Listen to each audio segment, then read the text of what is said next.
Thank you. Ladies and gentlemen, good afternoon. So we will now begin our afternoon session. So before we start with I'm sure what will be invigorating discussions, we would like to present what has been done in terms of UNESCO publications. The Culture Unit and Communication and Information Unit at UNESCO Bangkok have been very active this year in publications development. So I'm very pleased to introduce my Chief of Unit for Communication and Information at UNESCO Bangkok, Mr. Joe Hironaka, who will tell you all about these. So thank you very much.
Yeah, thank you.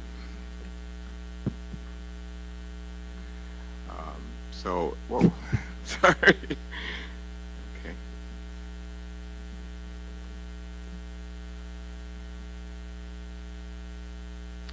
I'm very pleased on behalf of the UNESCO Bangkok Regional Office to bring to your attention two new publications. First, chronologically, is the Building Resilience Training Toolkit on Disaster Risk Management for Documentary Heritage and Digital Archives. And this was published in last September, and our last training was in June, July of this year. And the second publication, just launched, is entitled Managing World Heritage Conservation Archives. So the first publication, the one on your left, is a labor of love. It involved collaboration and quite a large and ongoing contributions to memory institutions from an official expert network across all of Asia Pacific. And the second publication is similarly, we believe it's UNESCO's first comprehensive toolkit for archive conservation at UNESCO World Heritage Sites. And it was developed through a collaboration between cultural heritage conservation experts on one hand and documentary heritage experts that we were able to convene from across the Asia Pacific region. And both of these published resources can be applied, therefore, in both UNESCO World Heritage context and in Memory of the World context. Both publications are also open license, which means that you can freely translate, you can localize, you can revise or remix without any further UNESCO permissions, as long as you acknowledge the authorships and as long as you continue to maintain the same open licensing protocol as the original. So let me start with our Building Resilience Training Toolkit on Disaster Risk Management for Documentary Heritage and Digital Archives. Actually, we proposed and we implemented this training toolkit because memory institutions, around 63% of those that we surveyed, reported not having any written management plan in case of an emergency or disaster. And so 18 experts covering what we felt was the range of specialized heritage conservation skills and knowledge were invited by UNESCO to collaboratively co-author the training modules for Asia and the Pacific. And the toolkit provides you with training exercises on disaster risk management for documentary heritage, including digital collections. These cover such areas as risk assessment, building collections, storage management, digital preservation, and how to involve stakeholder communities, including local stakeholder communities. And within these broad module headings, the toolkit provides customizable tools, questionnaires, activity plans for each of these modules, and it encourages and enables memory institutions of all sizes to conduct self-assessments. As I mentioned, the UNESCO Toolkit is Creative Commons open license to allow an immediate localization and translation on a share-alike basis. It's kind of a frictionless permission system to start work right away. You can remix with your own materials as well.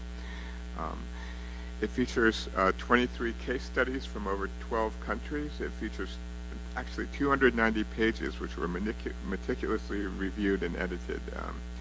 I think I mentioned an experts network. So there's 13 of our experts were officially established into a network to provide support and to implement and conduct this training. And from August last year to June of this year, UNESCO Bangkok Regional Office organized 8 trainings of trainers activities at 4 host institutions. And these were in Thailand, in Indonesia, in India, and the Philippines. And as an outcome, a total of 261 archival conservation professionals from more than 120 institutions in Asia Pacific were trained on disaster risk reduction, sustainable preservation, and access to documentary heritage. I mentioned there are case studies based on actual disaster scenarios and lessons gained. So, for example, the 2011 Thai flooding disaster served for us as the basis for a case study on safeguarding the Thai film archives. I'll go through this rather quickly, actually. There are also several earthquake disaster case studies, including the 2008 Sichuan earthquake in China and the 1995 Kobe Hanshin earthquake. So again, I won't dwell on this slide, but you can see, for example, that one outcome of the Hanshin earthquake was to create a network of historical materials, which would to be ready. It's a group of people to respond to the next disaster, and this network is made up of historians, cultural staff, and also a lot of local citizen volunteers.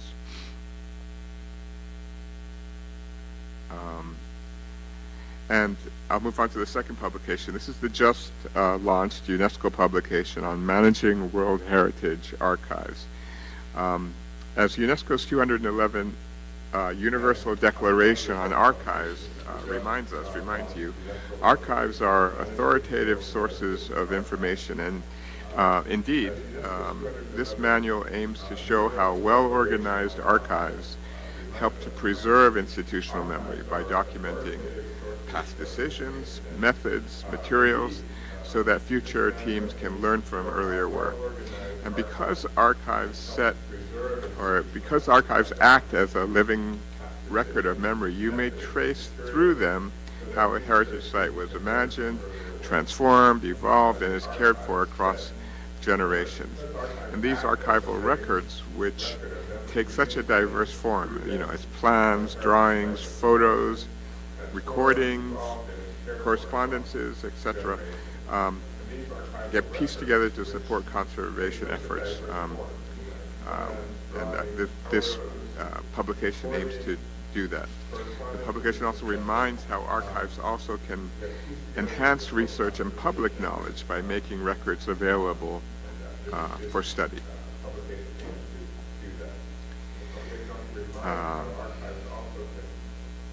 And finally, this is linked to the disaster risk mitigation publication I just described, because archives play a vital role in disaster preparedness and recovery, as clear documentation enables a quicker assessment and response when emergencies occur. The manual contains 8 chapters, and I think you can see that it extends beyond World Heritage Framework, as I said. It applies to memory institutions, memory of the world collections, and non-World Heritage archives. Chapter 3, for example, focuses on the practical steps involved in building and managing an archive, and it guides on the foundation for a clear, accessible, and professionally managed conservation archive. Using Chapter 3 further as an example, it begins by addressing archival appraisal, which means deciding what materials are valuable enough to keep. And the next step described is accessioning, which refers to formally receiving and registering these records into the collection so they can be tracked and managed. And then comes arranging and describing archives, etc., where materials are organized and cataloged according to the established archival procedures. Chapter 4 explains how archives can be made accessible and useful to a wider audience. It encourages institutions to see access not just as a permission to view records, but as an active way of connecting to communities around you with heritage knowledge. And you will see that this chapter emphasizes that archives have a real value only when people can use them for research, for learning, and for decision making. It outlines access policies that may guide the responsible sharing of records while also protecting sensitive information. Chapter 5 introduces managing digital archives. Chapter 6 localizes the challenges of archive preservation in the context of a tropical environment where high humidity, heat, and pests can, of course, quickly damage materials.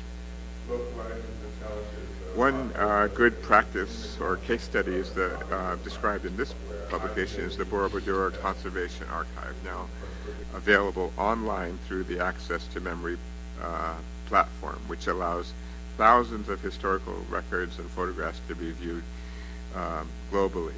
And you'll probably recall that the restoration of the Borobudur temple compounds,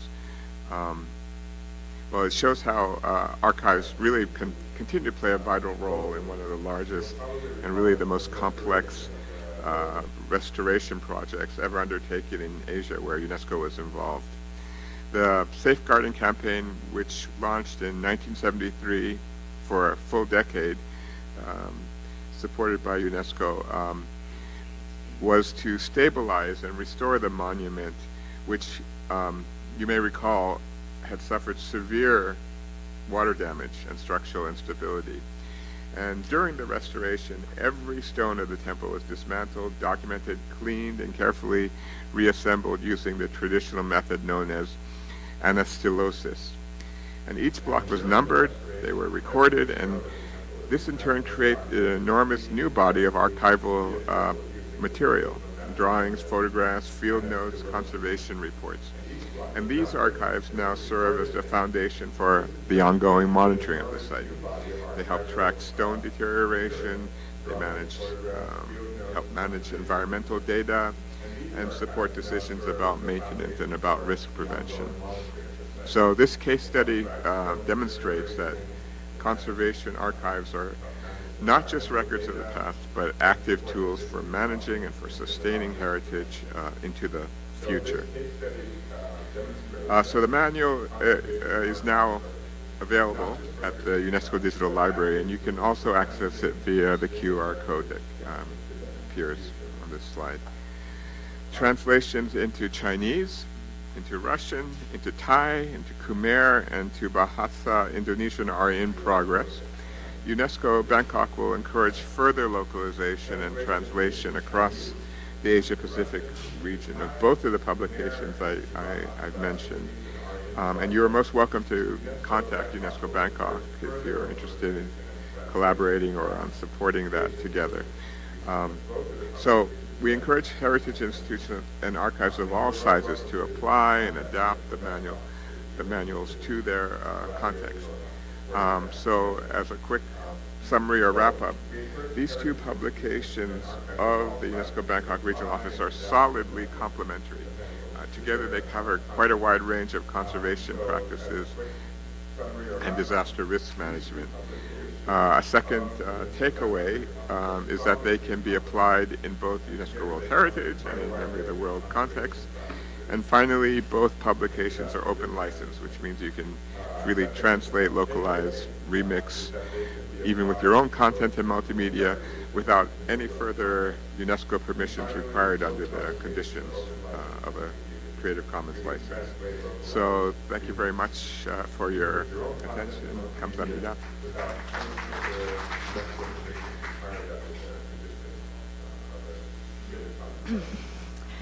Thank you so much, Joe, for sharing these new publications. Actually, for the World Heritage Site Archives Manual, this is the official launch, so you are the first to see it.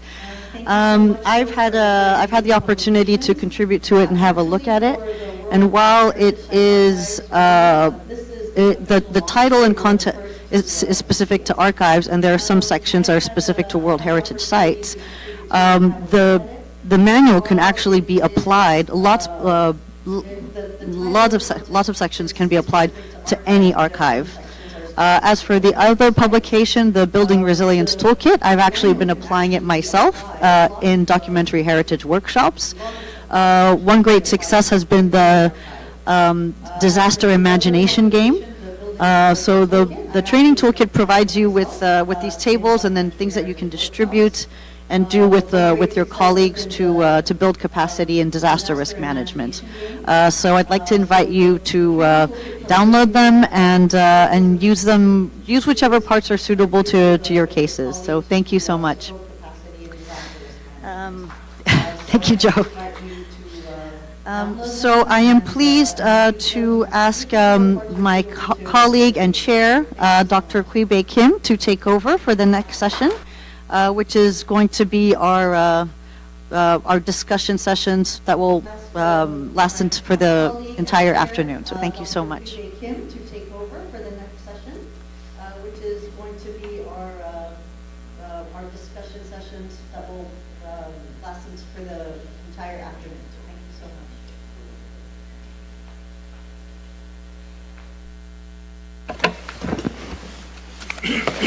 Just keep them to put up the slides. Yeah, put up the slide. Okay.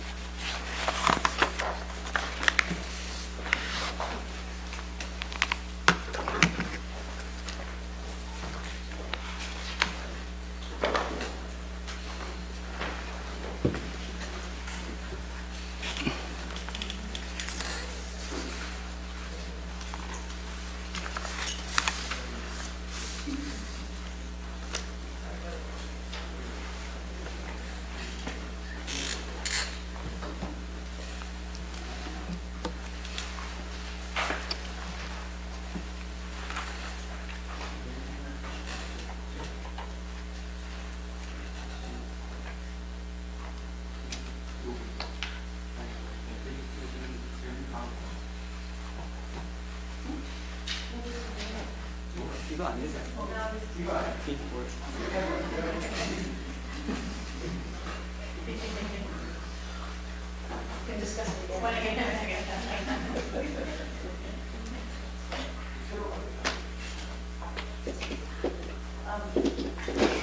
Just while we sort out this technical difficulty, so what we're trying to pull up here is a summary of the challenges that kind of emerged from all of the presentations that happened in the morning. There's just a draft, so please feel free to ask us to add anything to what's going to be on the screen, and that could be our basis for a discussion for how to meet these challenges and address these needs. Thank you.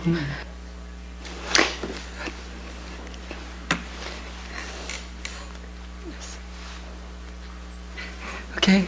Very good afternoon, everyone, and thank you for joining us in this important discussion session. Actually, yes, in this morning we have a very wonderful presentation about the activities of a regional committee, MoLAC, MoCA, and so it was very useful for our discussion. But still, we have a time to discuss about the challenges and tasks. So, and today's goal is actually we are trying to explore how inter-regional cooperation can help us tackle these challenges, and then how can expand the inclusion within regional memory world program. Also, if we have some time, then we can gathering some ideas for next meeting. Actually, we are planning for it. So if you have some good ideas, then just let us know. So first, agenda, actually the challenges and tasks. Lina, actually, yes, you sum up this morning's sessions, some. Okay. Yes, some common challenges. Yeah, actually, during the presentation, so we found some challenges which is very common for all the regional committees. So, the Lina will explain what we have discussed this morning. Thank you, Dr. Quibe. If you find me on my phone, it's because I'm also simultaneously communicating with our other MoCap members who could not join us today. We tried to summarize some of the common challenges, and we've noted government and public engagement. So notably, the number of national committees in proportion to the region. Also, maintenance of national MoW registers, and of course within these regions, language barriers, and how it affects, and especially engagement with least developed countries and small island developing states. And one challenge that was noted in every presentation was government policy or legislation to protect documentary heritage. Also, the evident one, resource mobilization, human resources and funding. So that's a big one that affects documentary heritage in general and the advancement of the Memory of the World program. And also the need for strategy alignment, which could help to mobilize resources. So mention of SDGs and identifying community-based or needs. Also capacity building and awareness raising, so archiving principles and infrastructure, disaster risk management, digitization workflow management, so that goes from what happens before digitization and also what happens after digitization.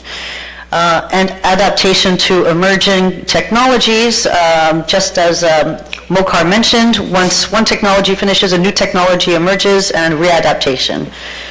Also, very specific to our regions that we all share are socio-political situations. We are regions that are marred by conflict, marginalized populations, where borders have severely affected our historical development and current social situations. And this also affects indigenous peoples. There's also the experience and status of women, and the growing number of refugees and stateless peoples, as well as migrant minority groups. And another big challenge, and as you saw from the images in Joe's presentation, are related to climate change and natural disasters. When it comes to documentary heritage, tropical climates and in small island developing states, very much affected by humidity, are very much at risk, and also the natural disasters that are affecting structures and collections. So if there's anything you'd like to add to these before Dr. Quibe kickstarts the discussion. Thank you. Thank you, Linan. Linan, just sum up of what we discussed about this morning. Then, if you have any ideas or some more comments, then please feel free to talk. Okay. Vice Chair of MoCA. MoCA, yeah. Do we have to get this out? No. Yeah. Just. Thank you very much for the effort you did in this slide. I think that you read all of our presentations to get this slide. You read 59 slides from at least my presentation, the second version. What I realized when my colleague was presenting the new two publications, that all of us, we need them, not only the regional committee. And that's why I asked my colleague, why you don't have a centralized hand about all these regional committees, publications, that we cannot repeat ourselves. For example, as MOCAR, the Arab Region Committee for Memory of the World, we are going to publish 2 or maybe 3 manuals or guidelines concerning same issues. so that if we cooperate as regional committees in these publications, it will be much more valuable. Thank you. Thank you, Sharon. Actually, you raised a very good point. Actually, that's why we need inter-regional cooperation, so we do not redundant for the same issues. So maybe we can find somewhere to help each other. And any other comments from, maybe from Mola? Yula? Yes, thank you very much. Well, our concern a little bit yesterday, talking with Laura, was the communication and relationships between we, the regional committees, because this is the first meeting historically, I mean, since MoW was created, that regional committees are gathered and discuss on their issues as committees. We had interregional participations with national committees, etc., very enriched discussions, but this is the first time that we get together. I think this could be the first of many more meetings in the future. So maybe to think in 1 year or one annual meeting, even if it's online, to understand what we are doing to communicate our initiatives and how they can match, and how can we support each other as regional committees to reinforce and enhance our initiatives and projects and programs that are similar in some cases. So that could be my proposal or my reflection. Thank you, Yulia. Your very good comments. Actually, yeah, this might be the first the gatherings, but I'm sure this is not the last gatherings. We'll continue this kind of inter-regional collaboration for as possible as we can. Thank you. I'm sure this is not the last gathering. And also, Papa, maybe you have some experience with cooperation with MoCap. Actually, and MoCap will support the establishing your regional register guidelines, and I think it is valuable to share your experience this time. Yes, we have experience with MoCap and also with MoLAC. The experience we have with MoCap is about the register, our regional register, and we had a workshop with Ellen Jarvis and with our colleague from Vietnam, Min Hong, and it was very nice experience. That inspired us to create our regional register. We had also an experience with MoLAC about the PALOP. The PALOP are the African countries speaking Portuguese. You had a lot of problems to recommend to nominate items for the registration to the international register. So we had a workshop in Brazil about this item in collaboration of the UNESCO Bureau of Montevideo. And so after this workshop, there were nominations from these countries, Cape Verde, Mozambique, Angola, and so on. There are five countries speaking Portuguese who didn't have no representation to the international register, except one, which was nomination with Portugal about the archives of one item concerning some people resistance in Angola between in front of Portuguese colonization. Another cooperation, yes, with I told that this morning, with not international regional committee, but with the International Center of Documentary Heritage. This center, I told this morning, help us a lot to create our website acmov.org. The building of the website is from Africa, from Ghana, but the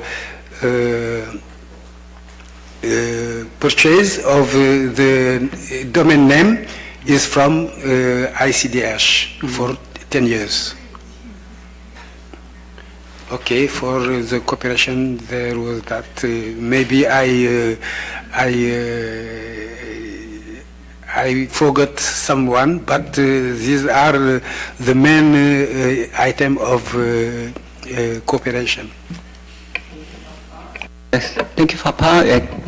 Thank you for your sharing your experience. It's very meaningful. Also, I'm sure that this kind of cooperation also very meaningful for us to help other regional committee as well. And okay, Nina. Thank you for sharing. I would like to echo what my colleague Yulia was saying about how we need to talk more to each other and find out a way to do it. Because, for example, when I hear that there was a workshop for Portuguese-speaking countries, we would have loved to have Timor-Leste join, for example, because as the only Portuguese-speaking country in Asia-Pacific, it's very difficult for them, and so this would have provided an opportunity, and now we know. So yeah, increasing communication between our regional committees would be great. Also, when I was invited by UNESCO Nairobi to do a nominations workshop, we did some brainstorming on potential nominations. And custodians, colleagues from Ghana and South Africa mentioned wanting to develop a nomination on the leader of Pan-Africanism, the father of Pan-Africanism, Kwame Nkrumah.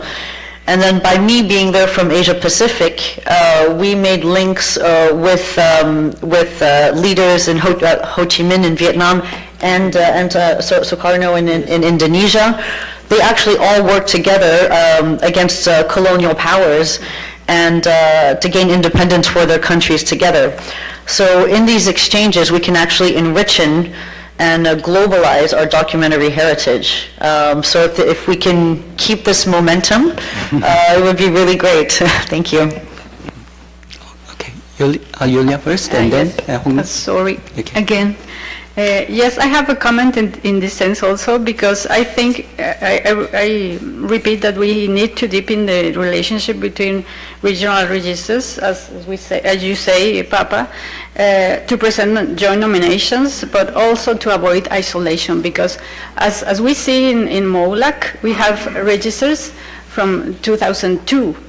So imagine there, we haven't forgot what they did and what they're still doing. So we have to update the situation currently.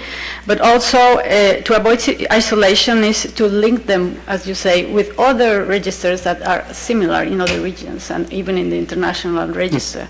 In that sense, we are raising awareness among many registers that have in common some thematic issue or some historical issue, for example, or some problem that is current today in terms of migration, climate change, etc. And at the same time, we are building collective memory and we are raising awareness globally in terms of we're making that all countries take more attention to what's MoW doing in different countries with the same tendencies, such as, for example, the diaspora and from different cultures in different countries in different centuries. And also there's a need to connect more them with research programs and researchers that are doing things in universities around the world, and with education, that is a pillar in UNESCO, for example. So someone maybe isolatedly is analyzing certain theme or certain period, and Memory of the World has examples on that issues. So we have to reinforce and do things to connect all these dots, for example. Thank you. Thank you, Leah. You raised so many issues, very important. And then I'd like to give the floor to Hong Min.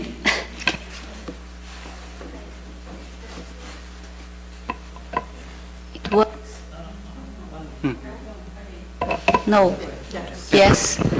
I just want to share with you an information. I'm not sure if this is too early to share this one, but I just want to let you know that at this moment, Macau Knowledge Center is discussing with the UNESCO headquarters, the Secretariat, to initiate a biannual event. They will provide funds to organize a biannual event. The event will include a gala, a celebration events for the certificates award to the inscribed nominators. And also there will be organized some exhibitions of inscribed nominations, and also seminars on certain subjects.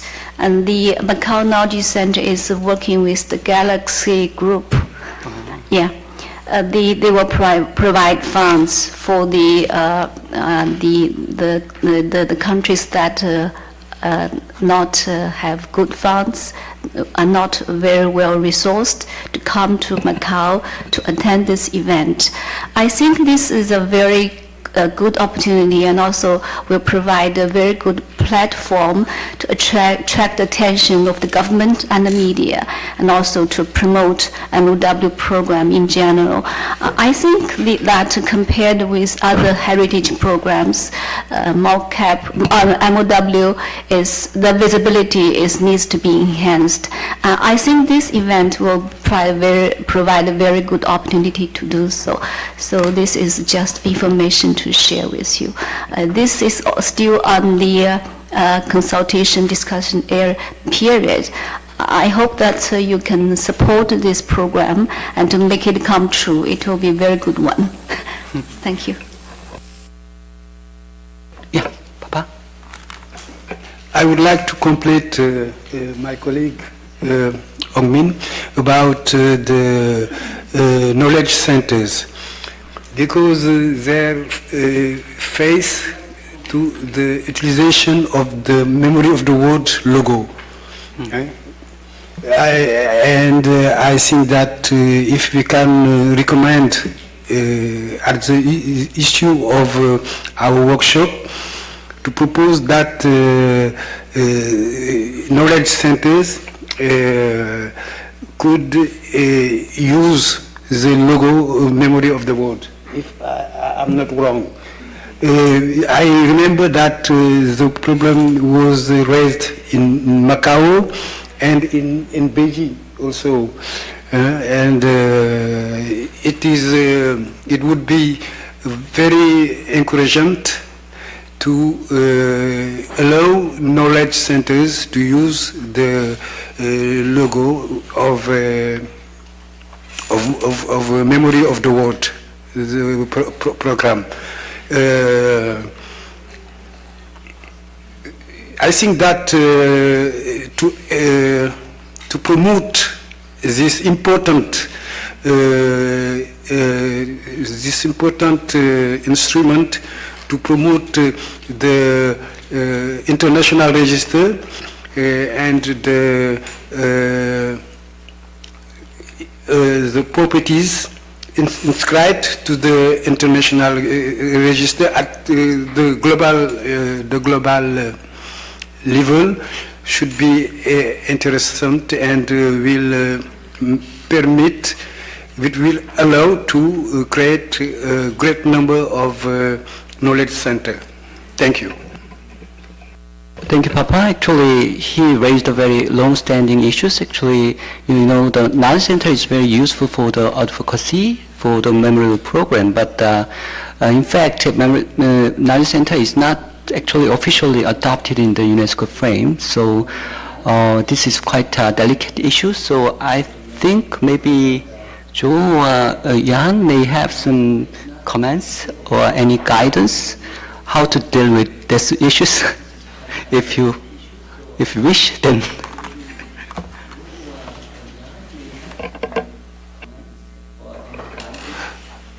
Well, thank you for the question, and also thank you for the suggestion.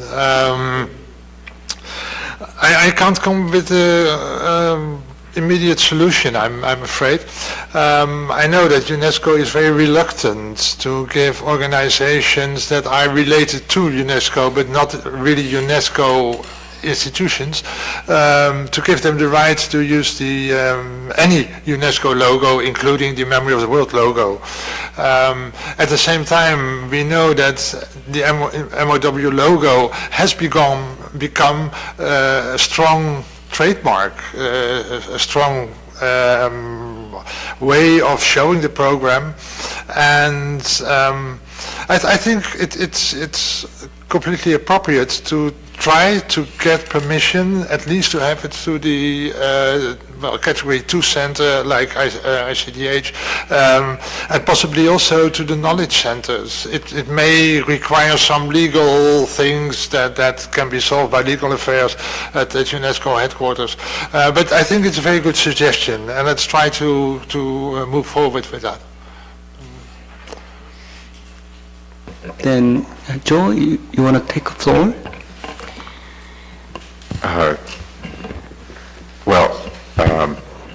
I agree. I think Jan formulated it appropriately. This would not be a matter that I could give a personal opinion, but nothing more than that. This would go to legal affairs.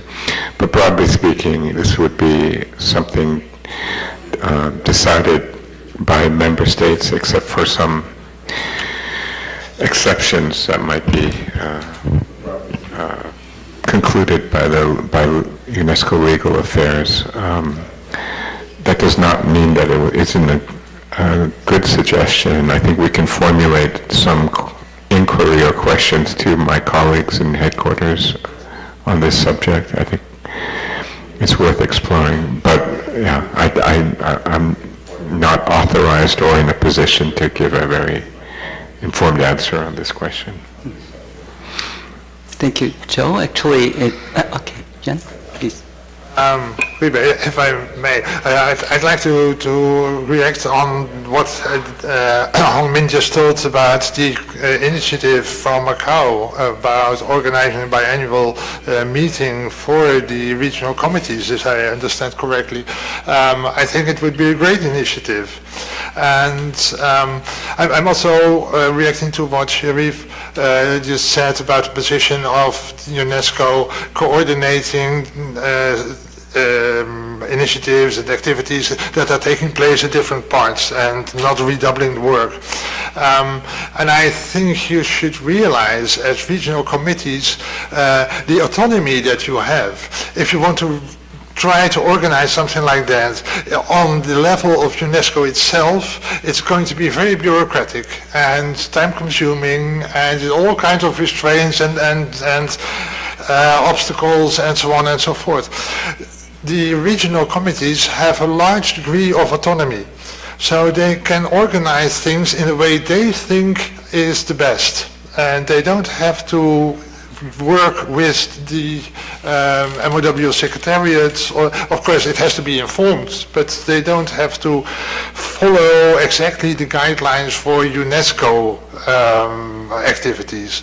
And a second point is that the lines between the people on the regional committees and the people in the field are very short.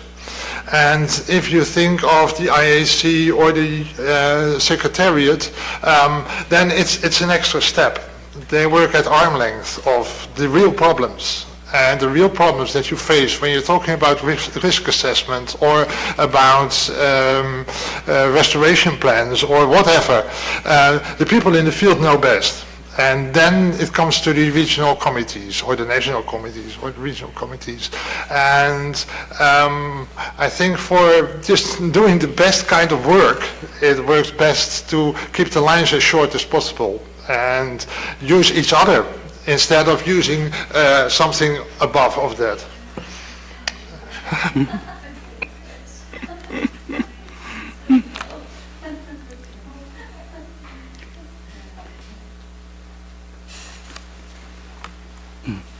All right.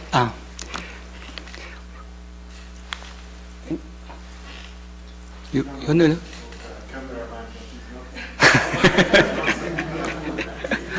Okay, thank you for your comments, and yeah, as you see, the Papa raised the UNESCO logo used by the knowledge center. Actually, it should be, as mentioned, it's a legal affairs, so maybe we can keep in mind, and then maybe we have another opportunity to deal with these issues. Okay, thank you. Thank you for your understanding, and also in this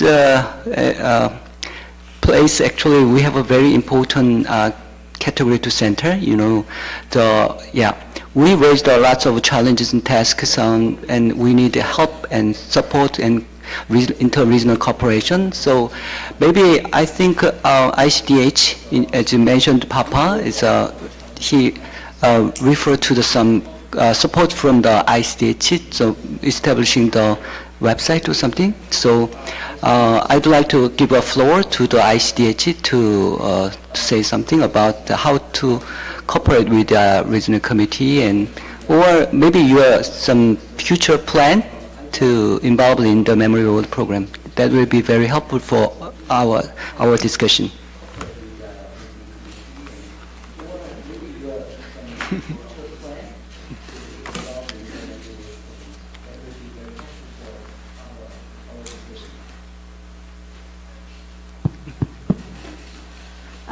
Thank you for introducing our center. I'm So Hee-jung from International Center for Documentary Heritage. You just can call us ICDH. Actually, like ICDH is quite new organizations, like which is established on 2020. But like we were like trying our best. Yep, like MoCA, we have another colleague that is newly established. But like we were like trying our best to work in the MoW field with a lot of regions, but as you know, the world is like super big for us to reach at once. So like currently, like we are approaching region by region. Like we were doing a lot of like workshops or like conference in Asian region and also Latin America region, and with Ibero-America region, like Spain and Portugal and also the Philippines. And the 2026, maybe we hope that we can have another like cooperations with Arab region, with the MoCA, and also like the Europe. And yeah, like we are currently like doing a lot of workshops to raise awareness of the MoW program. Also like we are like introducing how can we write MoW nomination form. And yeah, like we are also like publishing a lot of like books. Actually, like I've seen one book that the UNESCO Bangkok office published, like documentary heritage at risk, especially with the tropical like climate. And actually, like we were also like publishing documentary heritage at risk. So maybe we just can do some collaborations between the UNESCO Bangkok office and also the Iberarchivos. It's one organizations with Spain, Portugal, and Philippines, a lot of Latin American countries are working in the documentary heritage field, and they were also like publishing the books about how can we deal with the climate change, and how can we like preserve some documentary heritage in the tropical climates. So maybe we just can do some kind of collaborations in interregional, interregionally, because like actually like we are working in different region, but like we are actually like have a same objective that preserve our memory of the world. So maybe ICDH also can work as a bridge. So whenever you want to have a collaborations with us, please feel free to contact us, because like we're like so opened organizations. And thank you so much for inviting us, and thank you so much for introducing us, and thank you so much for all of you that you like who collaborated with us before and in the future. Thank you. Thank you so much, Jung. Actually, it is very helpful for us. Okay, Linan, yes. Thank you. I'd just like to react to that. In fact, I was going to mention our colleagues at ICDH and maybe, or a request for support, because as we can see, there needs to be increased communication between the between the regional MoW committees. But as you all know, we work on a volunteer basis. This is on our free time, so we don't have much time to dedicate. So what I think one of our needs is like since as an international coordinator, is a way for us to keep each other abreast of what we're doing and see where we can come together. So maybe as like a communication coordinator, or maybe, I don't know, it's something that we can discuss, but I really feel that could be the strength of building ICDH as a new UNESCO Category 2 center, is really helping us build and maintain the international framework that we need. And I think also ICDH could maybe be helpful with Dr. Sharif Shaheen's suggestion for an international MoW platform, which I believe they're already working on. But we've shared frustrations with these things because of getting permission, consent to use photos of the documentary heritage. So when we're talking about access to documentary heritage, photos are yet not accessible. But yeah, please update on that so that everybody knows here. Yeah. Yeah, I think it's quite like early to share the news, but like we finally like could get some funds from Korean government to establish the digital platform, and actually like my colleague Mr. Ban is working on the digital platform, and we believe that in the future that the digital platform will be accessible to everyone very soon. And actually, yes, we are struggling a lot with the photos and the information about the memory of the world. Yeah, it's just, yes, it's so hard, but fortunately, like we will do a conference in Europe next year, and actually like they told us maybe they just can invite all the custodians which is located in Europe, and they just can help to fill some information about their memory of the world, and maybe they just can donate some of their photos that we can use in our digital platform. And also like thank you for the MOLAC and the Iverarchivo's secretariat, like they just sent the photos about like their memory of the world, photos which is from Latin America. But still we are lack of a lot of photos, because like we only have 1 or 2 photos for each MOW. So maybe if you can collaborate with us to fill some explanations and also the photos to put our digital platform, or maybe we just can use it to publish our like the book, or maybe we just can make some card news or short form to raise awareness of the MOW program. So thank you for mentioning that again. Yeah. Thank you, Linan. You raised very practical issues, so maybe ICDH can help us to solve this problem in the future. All right, Shell? Just a question. Where can we find all the presentations which presented today? Ah, I will share later. Okay. okay. We can start with the platform. All right.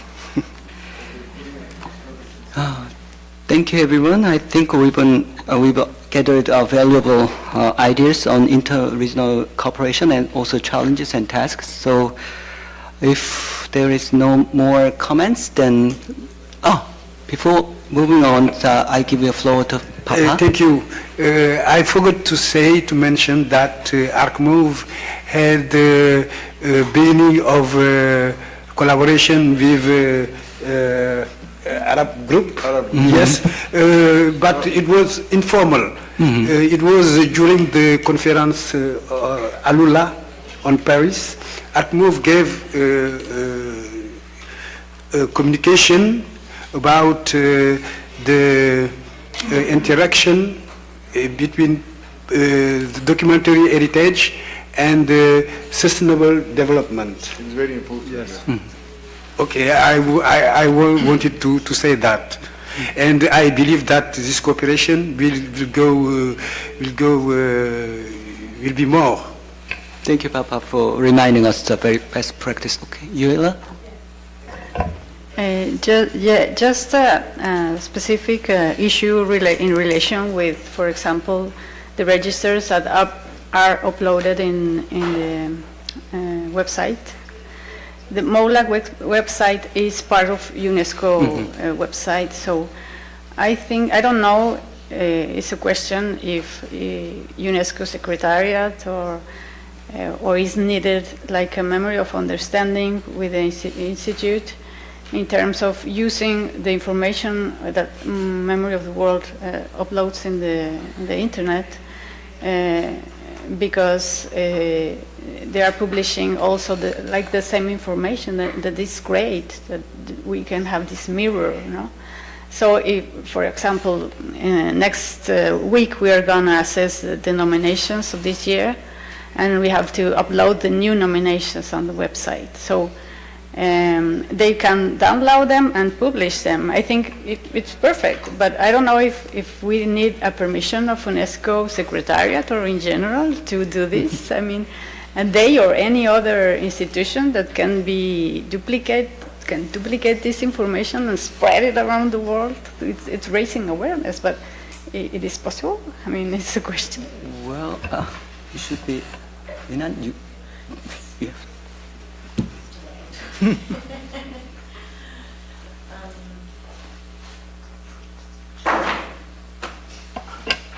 I mean, I think there are some items that can be shared because there's an understanding when, for example, nomination forms are submitted that these are public access with certain items redacted.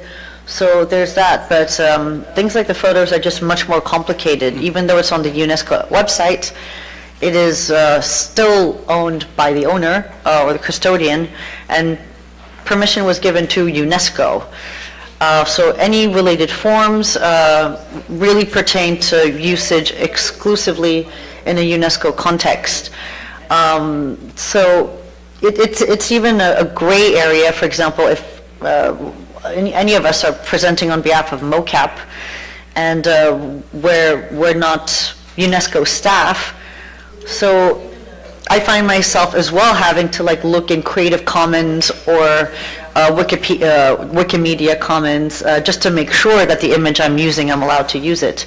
So this is why I've been encouraging nominators or custodians to make, I'm not saying all, but 2 or 3 photos of the heritage Creative Commons. That can be used because for this purpose, so that it can go on our websites, it can go on ICDH's website, it can go on a teacher's presentation while they're talking about the memory of the world in school, on our own presentations, doing our work trying to promote the Memory of the World program beyond. But that issue lies more with the owners of the documentary heritage than UNESCO itself, because UNESCO can only ask for permission for UNESCO and not for the rest of the world. Yes, so this is something that requires awareness raising amongst the owners and custodians of the benefits of access in promoting their own collections, which raises not only the Memory of the World program's visibility, but also the visibility of their heritage. Yeah. And in relation to that, I'd like to raise a comment from Dr. Helen Jarvis, Chair of the MoCap Register Subcommittee, since she is following us live on the live stream on YouTube. So she, in relation to the usage of images and logos and all of that, she would like to propose to this workshop that a formal request on the use of the logo for knowledge centers be recorded in this meeting, so that it can be, so that further action can be taken. Thank you. Okay, well noted. Yes.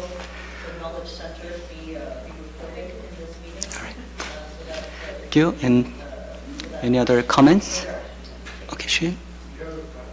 I'd like to add something that UNESCO had a cooperation with Google.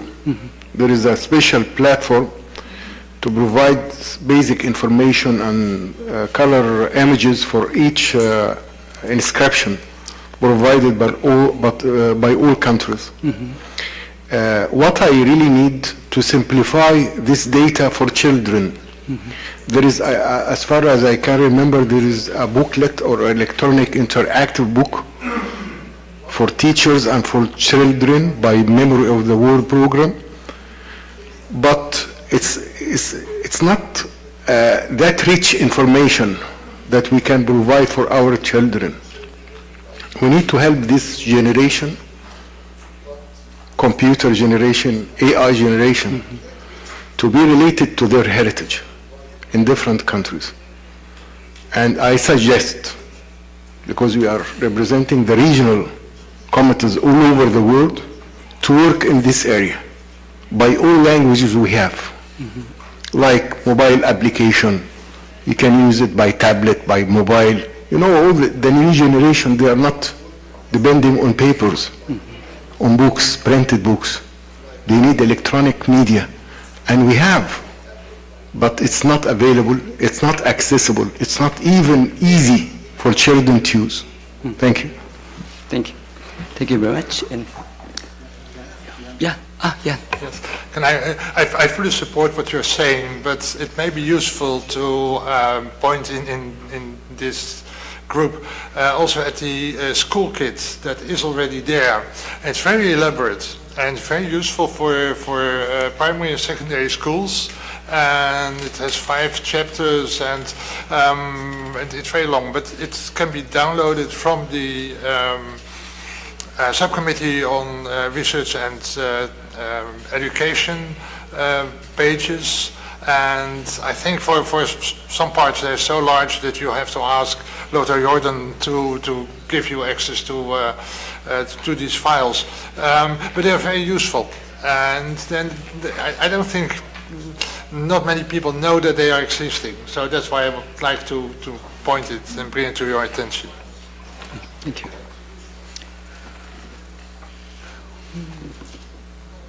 Okay, Isaac King.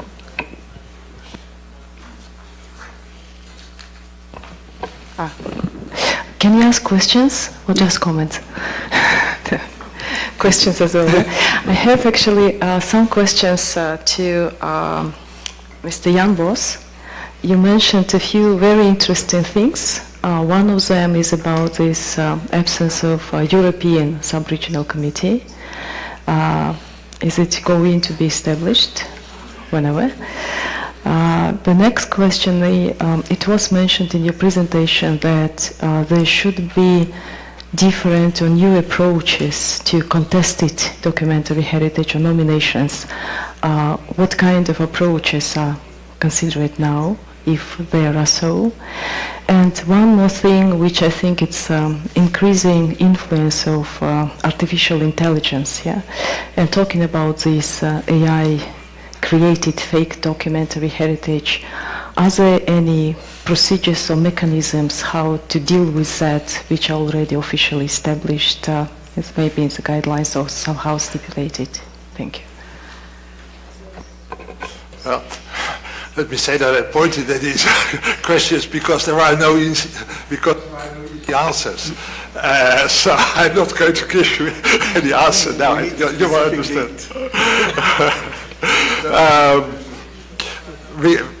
There's a long history about trying to come to a European regional committee and a regional register. I think the fact that Europe has been so dominating on the international register is the reason that the need was not felt to create a regional register or to create a regional committee. Everything that's and I'm well, a bit embarrassed about it, but there is a general feeling that things that are important for Europe are important for the whole world automatically. And of course there is a cultural and economical and so on dominance of the Western world over the rest of the world. We're speaking English here. We're in Korea, but we're speaking English. That's European dominance in a way, or Western dominance. So it was felt that there is not really a need for a European register, European committee, because everything is already there on the international register or can be put there. It's not correct, but that was part of the deal. Talking about the contested nominations, and I don't want to go into detail here about the Comfort Women nomination or other specific nominations. I don't think this is the proper place to do that. But it is a fact that let's say the Comfort Women nomination was nominated for the first time 10 years ago, for the second time 8 years ago, and then it was said there should be a dialogue between two parties that are contesting each other. And even 8 years after that, not even the first dialogue has been taking place. And that's ridiculous. That is unacceptable. So I want that there is some kind of procedure that forces all parties to come to some kind of conclusion, in the better case, of course, cooperation and a joint nomination or something like that. But there has to come a kind of conclusion after, let's say, 4 years. And it can be via a mediator or via any other process, doesn't matter. There has to be a conclusion after 4 years. It's the same in the World Heritage Convention. It's a completely different procedure, but also there, after 4 years, there has to be a discussion, a decision. And if the parties can't come to a conclusion or to a solution, then it's up to the IAC or any other body to make that decision. So I'd like to see a procedure in that kind, which in fact means an adaptation of the general guidelines, which is a very complicated process, but I'm not going into details about that. And then you were talking about AI. We have referred both the positive and the negative elements of AI, of the adaptation of AI for documentary heritage, to the preservation and conservation workshop. And they are dealing with that. They will come to some kind of paper or recommendations or whatever, I don't know, but in the next IAC meeting, which will be in 2027. We all know it's a complicated affair in any discipline, and also for documentary heritage. So they're working on that. And well, I think that's I better stop now because I will be talking much too long.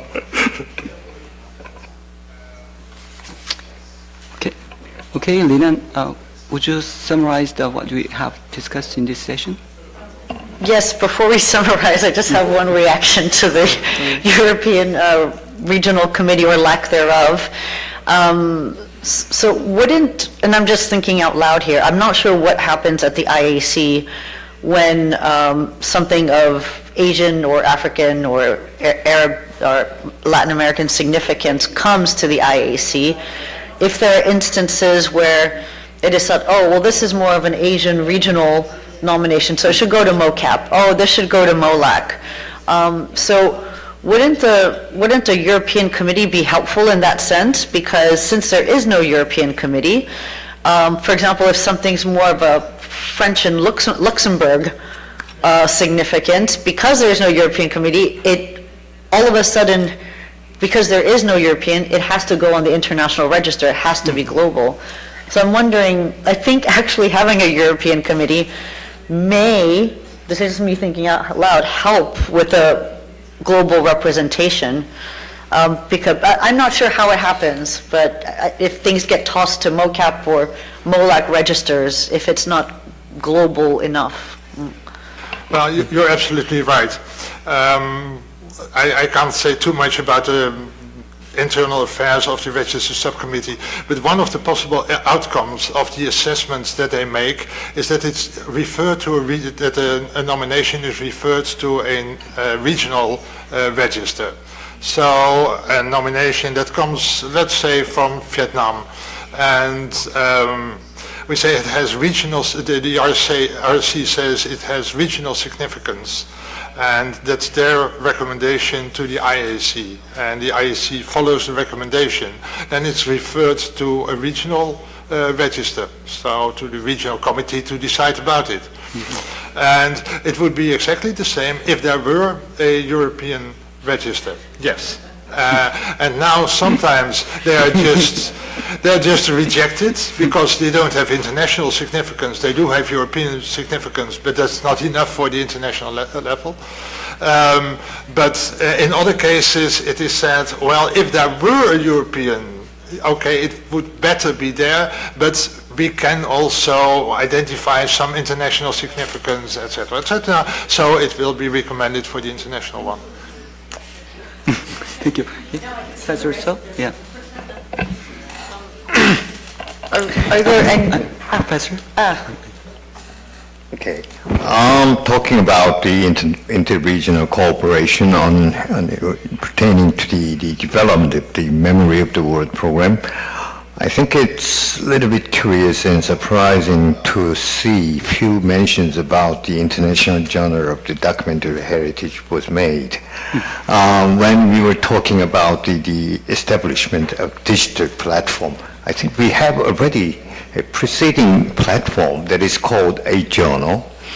And if each country has more scholars who would like to contribute to this journal with their research paper on the documentary heritage, it strengthens the effort of making public awareness in larger extent.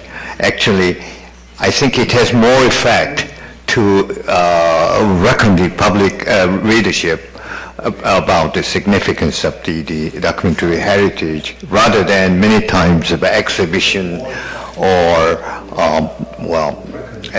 educational tool in private, elementary school level. So I would like to request the chairman, leaders of the regional committee to disseminate the existence of this journal as much as possible and encourage young scholars who are interested in documentary heritage to contribute papers to this journal so that everybody can exchange information and knowledge about the document or documentary heritage, which otherwise could have been neglected or ignored largely in international community. Thank you.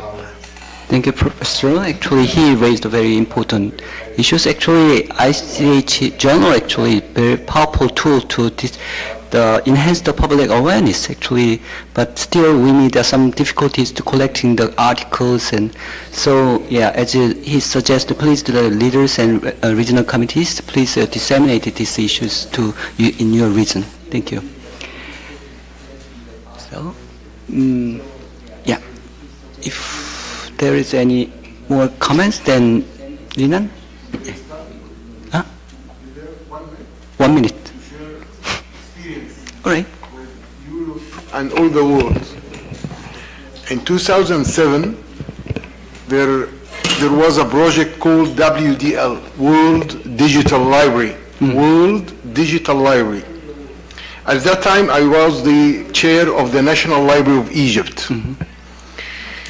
I convinced the Minister of Culture that this is a very good and very important project all over the world to present our heritage materials. I took time, yes, I took time to convince him with how valuable this project. It was UNESCO, Library of Congress, and Google sponsor. Through this project, we built the first digital and digitization lab in the National Library of Egypt at 2006. 2007, we went to UNESCO, Paris, the headquarters, to inaugurate the project for the world. We found ourselves the only Arab country. But there was a table, Europeana, Europeana. And all delegates from different world, they are negotiating what are the benefits, how we can help, what we have, and Europeana is silent. And then they ask him, why you are not talking, why you are not sharing the speech and the questions? They said, we are Europeana. At that time, I'll never forget this. Europeana is the model digital libraries ever, and it still existed. And now where is World Digital Library? 4 or 3 pages in the Library of Congress website. Thank you. Okay. Yeah. Thank you so much, Dr. Quibe. There have been lots of discussions here, but I'm just going to summarize just some bits and bobs. And please let me know if I've forgotten anything. So I grouped together some items under capacity building and knowledge sharing. So that includes the need to share reports, resources like the manuals, documents, whether it's on a platform or amongst each other. Maybe ICDH can help. Also our networks of experts to go between regions, and acting through the regional committees as suggested by Jan, whenever possible and feasible. I've also noted another grouping that would be UNESCO or ICDH-led activities or suggestions. So one of them being the use of the UNESCO Memory of the World logo for knowledge centers, as well as a MoW international platform with associated metadata, a publications repository, interactive resource for children, as well as engagement of young scholars in the ICDH journal. And then just as an extra from the presentations delivered this morning, and this is something we can talk about over coffee or dinner, would be the interregional nominations research. So I've noted Asia Arab World Travelers Expedition as proposed by MOCAR, but that is something that we can all discuss over coffee or dinner. But the rest of the points, capacity building, knowledge sharing, and UNESCO ICDH initiative suggestions, I would say.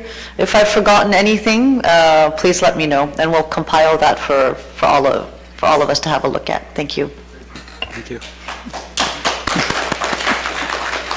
Thank you very much for your contribution, actually.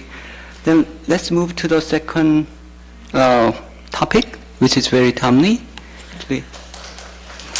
All right, our next discussion focuses on the diversity and the inclusion of the migrants, diaspora, displaced, and cultural indigenous communities within regional MoW program set. As the world faces increasing conflict, disaster, and migration, and our regional MoW community also need to consider how to welcome, how to represent communities. Maybe some communities may be the stateless or the cross-national boundaries. So, for example, Rohingya, the indigenous communities, and moving between regions. So, Before get into the discussion, I'd like to invite Lina to introduce these issues. Thank you so much, Quive, for providing context and background. And if I just may add in terms of adding context from the Secretary General perspective of MoCap, we felt the need to bring it up because these are issues that we've recently encountered and that we feel are going to increase as the world changes. So it's best to start addressing them now rather than later, especially at this opportune time when we're all together and share experiences on a global level. So with that, I would like to invite my colleague from our MoCap Vice Chair, Imam Gunarto, to share one example that's very relevant to our Asia-Pacific region that could illustrate the point here. Thank you. Thank you, Lin An.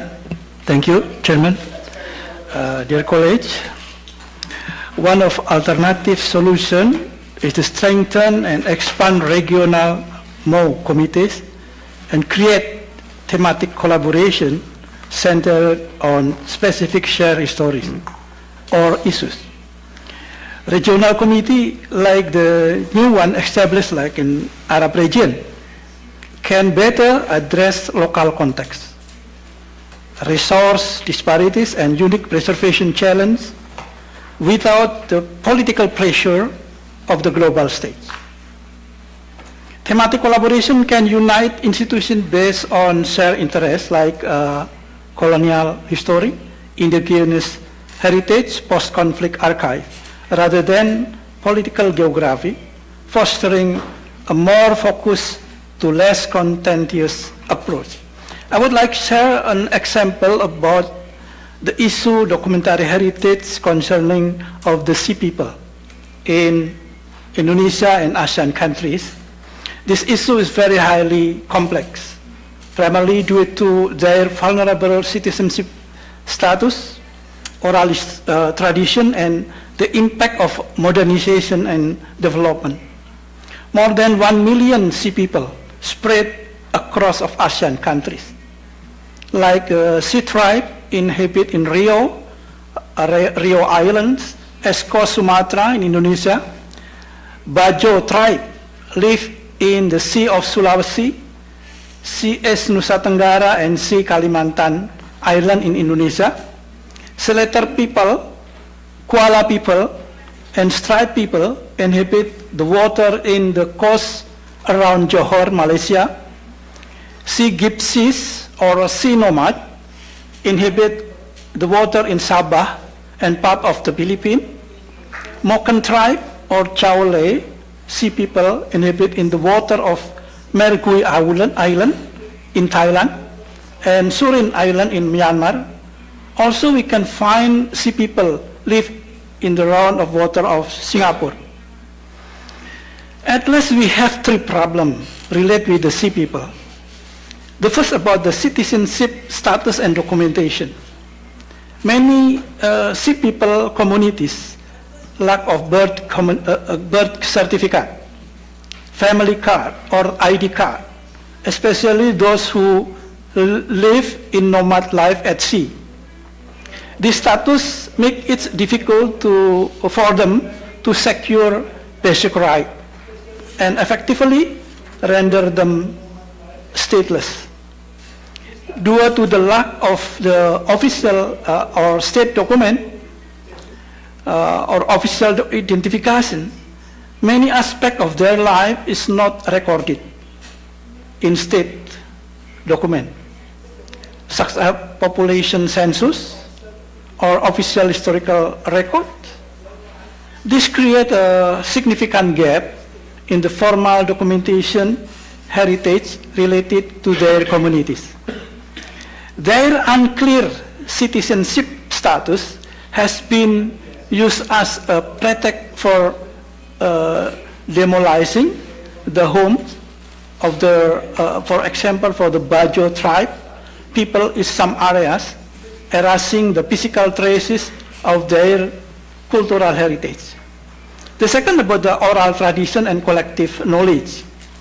The majority of Sea People documentary heritage is oral, consisting of stories, songs, chants, and local wisdom without talk about the marine ecosystem. This form of heritage is highly vulnerable to extinction due to social change and the lack of the proper documentation. With modernization and the shift in the livelihood from the sea to the land, much of the orally transmitted knowledge and tradition are being lost or are no longer practiced by the young generation. So the digitization of oral story, oral heritage is often very difficult, and if not done ethically, can alter its original meaning and original context. The third about impact of modernization and development. The Sea People communities are often marginalized by coastal development project and land reclamation, which threaten their traditional livelihood and living environment. Documentation related to the forced displacement often fails to capture their perspective fairly, mostly from perspective government, no perspective from the Sea People communities. The modernization is causing a strong shift away from the maritime culture toward a more land-based lifestyle, leading to cultural degradation. Some ritual traditions related to the sea are being abandoned in favor of more modern religious. Sea People communities often lack equal access to the technology or infrastructure to document their own heritage. So their narrative tend to be told by outsider, by resistors, not by themselves. So in the end, what can be done for this problem? The first, we need maybe a participatory approach. Encourage documentation by the Sea People communities themselves. Through a participatory approach using affordable technology like a smartphone to record their story, their photos, and their song. And second, inter-agency collaboration. So memory institution or cultural bodies must collaborate with the NGOs, universities, and Sea People communities to collect, to preserve their oral and visual documentary heritage. And second, and third, about research and advocacy. Promote research focusing on the history, local wisdom, and challenges faced by Sea People. This research can serve as a basis for advocacy to ensure the recognition of the right, of their right, including citizenship. And I think this is important too, to involve the human rights organization to systematically document the right violation experienced by Sea People communities, including settlement demolition and the loss of the access to marine resources. Based on my data, since 2016, University of Indonesia organized a research and publishing article in Journal of Humanities of Indonesia, also publishing basic dictionary Bajo languages to Indonesia language, almost 3,000 words by François Robert Jacques. This is an anthropologist from France. Also, we have book about the last nomad Bajo, the experience from the anthropologist in 2002. Research about the Sea Tribe in Rio by Nicole Rivera from France also. And we have also one novel, The Last of Boat People by Ernie Ranjo. This is our original baju. Mostly the original document owned by researcher or university in Europe. So this the matter relate with the joint nomination interregional, I think. That's what I want to, that's what I know about sea people problems related to our duty in memory of the world. Therefore, in this occasion, I propose, one against, I propose that this become a priority program for MoCap and UNESCO. I also hope that this will serve as an example for the other region to create similar thematic program. Thank you very much for attention.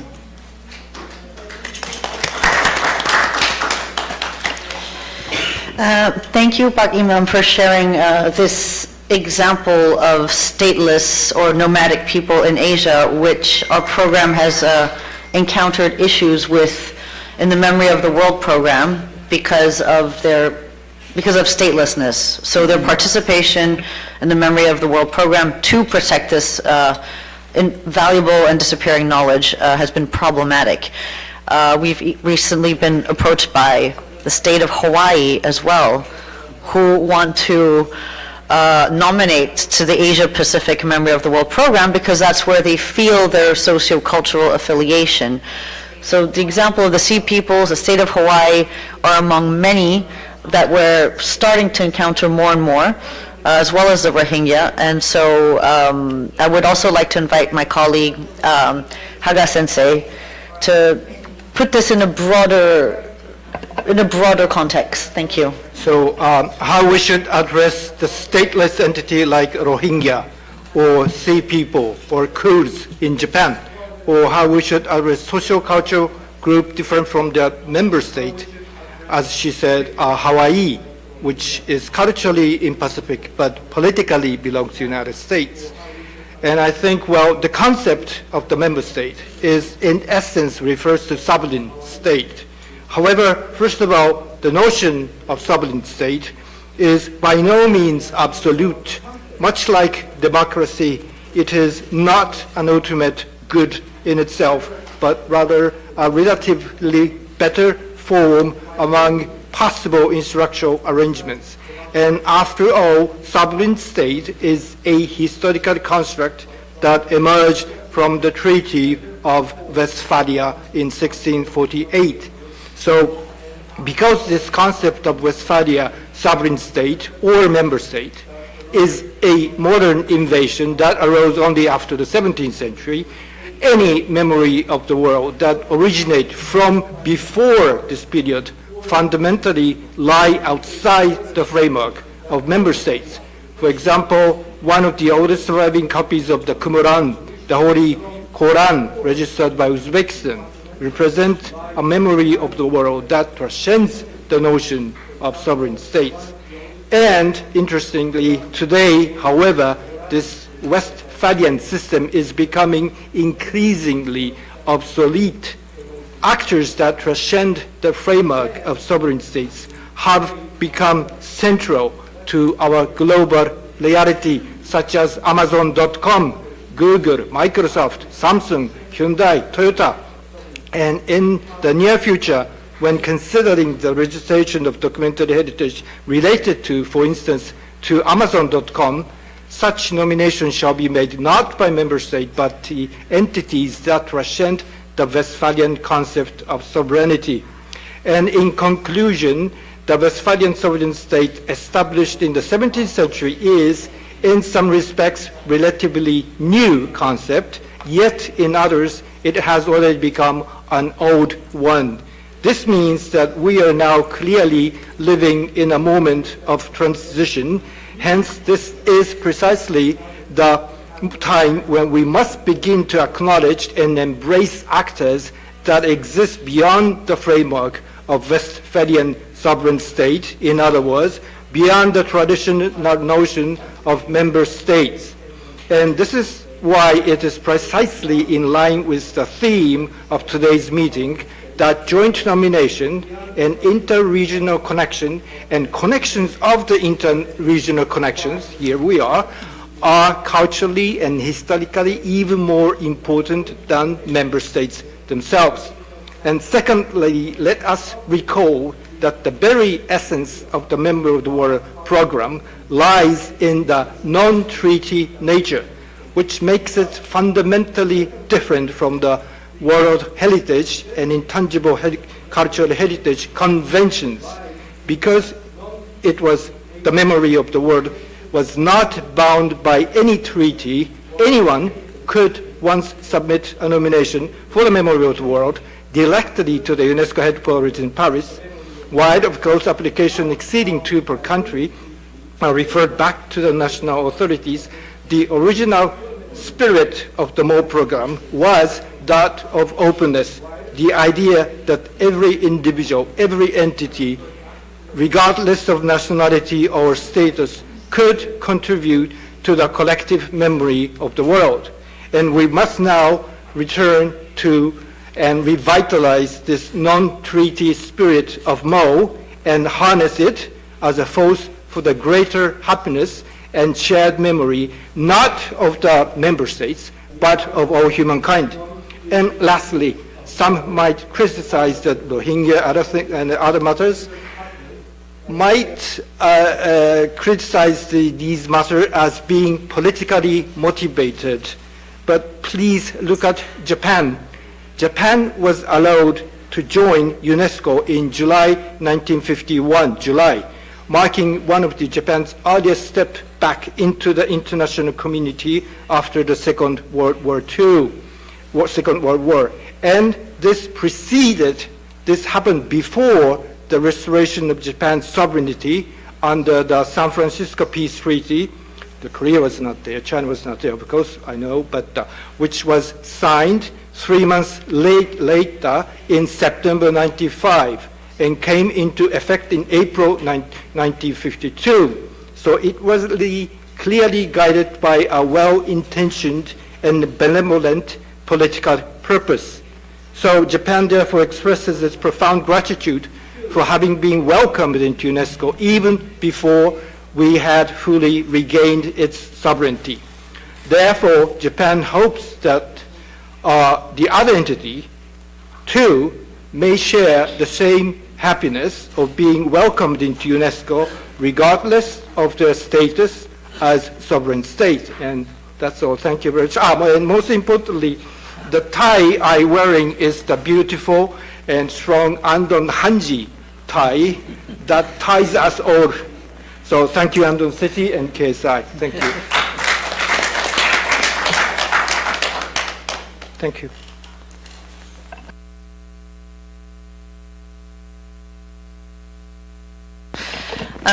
Thank you so much for your very passionate sharing of case studies and then putting them in a historical context. So I think you've all gotten the picture of what we're faced with and dealing with here. We are a great UNESCO program, but we also have the privilege of being autonomous committees and of being expert-led, as Jan mentioned yesterday or this morning. So I think we're in a good position to actually talk about what's on our mind regarding how to deal with, documentary heritage that is shared across borders, which is the case in Africa, in Asia, in Latin America, and the Caribbean. This session is not meant to actually reach a decision or to come up with a solution. We're very well aware that can't be found now. It's just to start a discussion and collect feedback. Just collect your thoughts, maybe some suggestions, so that we can be the carriers to take it upwards to UNESCO headquarters and legal affairs, so that we can see what they think. But first, we'd like to gather preliminary thoughts here. There are we'd love to hear your suggestions, and one suggestion that has come to our attention, and you'll see it in this document that we shared here, not forcibly what we have to do, just something to think about, would be to mirror the existing membership scheme that UNESCO has for states, but except that we'd have it with communities or NGOs or, and there could also be more to discuss on joint nominations between the regions, actually. So we would really love to hear your thoughts and also know of any experiences that have happened in your region or that you can anticipate will happen in your region. Thank you very much. Before we talk about the regional experiences, I think we need to consider the contextual development, context of the development of the situation inside the administration of the Memory of the World program. Before 2021, the nomination was open to even to individuals of any nation. Well, probably, I think it implied a citizen of member states could nominate documentary heritage for inscription, but I think there was not explicit expression that the right to nominate was limited to a citizen of member states. Well, it simply stipulated an individual. However, after 2021, the revision of the general guidelines resulted in the proactive participation of member states, actually making a consequence that nominations can be made only through the authority of member states. So I agree with the principle or spirit of the issue that you have mentioned just before. I really have a lot of sympathy for the people who had to live statelessly.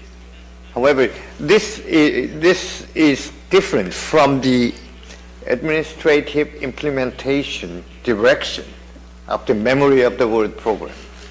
So I think we must be careful. If we touch on this issue, it may go up to another revision of general guidelines or another revision of the principles of a membership of UNESCO, or we might have to establish some type of backdoor to accommodate those people who do not belong to particular member state. So I think this is not a simple matter just to be lazily discussed with normal concern. There are lots of layers of the issues that requires sometimes quite political consideration. Thank you.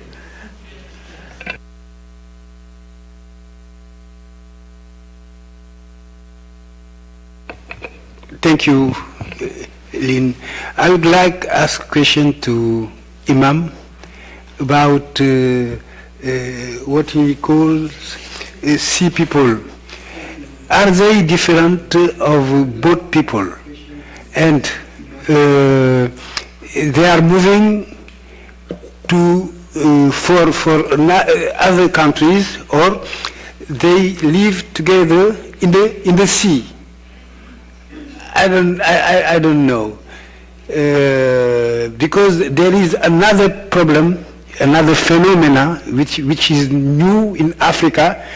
We can call boat people, but those people are not willing to live together in the sea.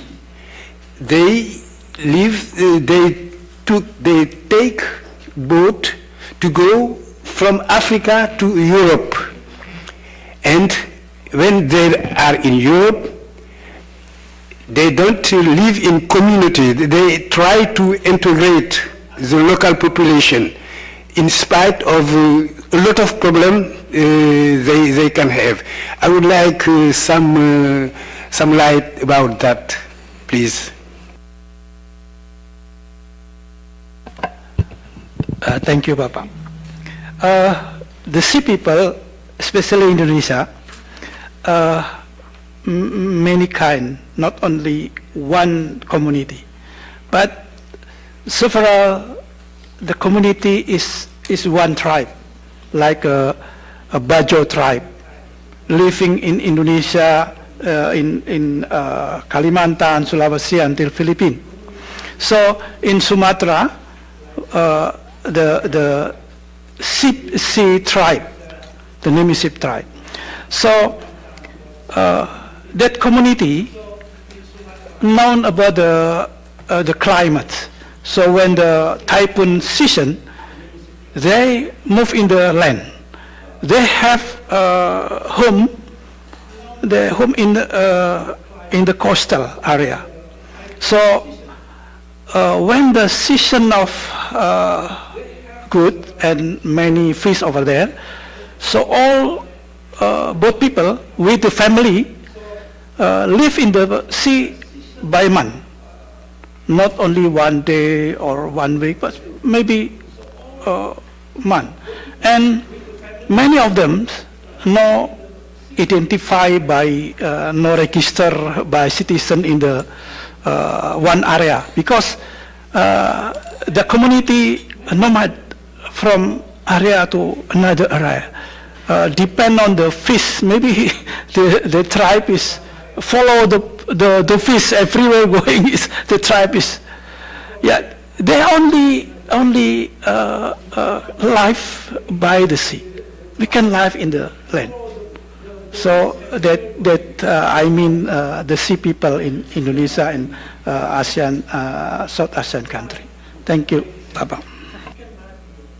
If I may add to Pak Imam's very comprehensive answer, yes, they're different from the contemporary word of boat people.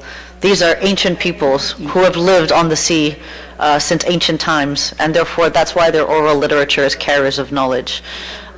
So yeah, we're talking about a civilization in itself. Yes.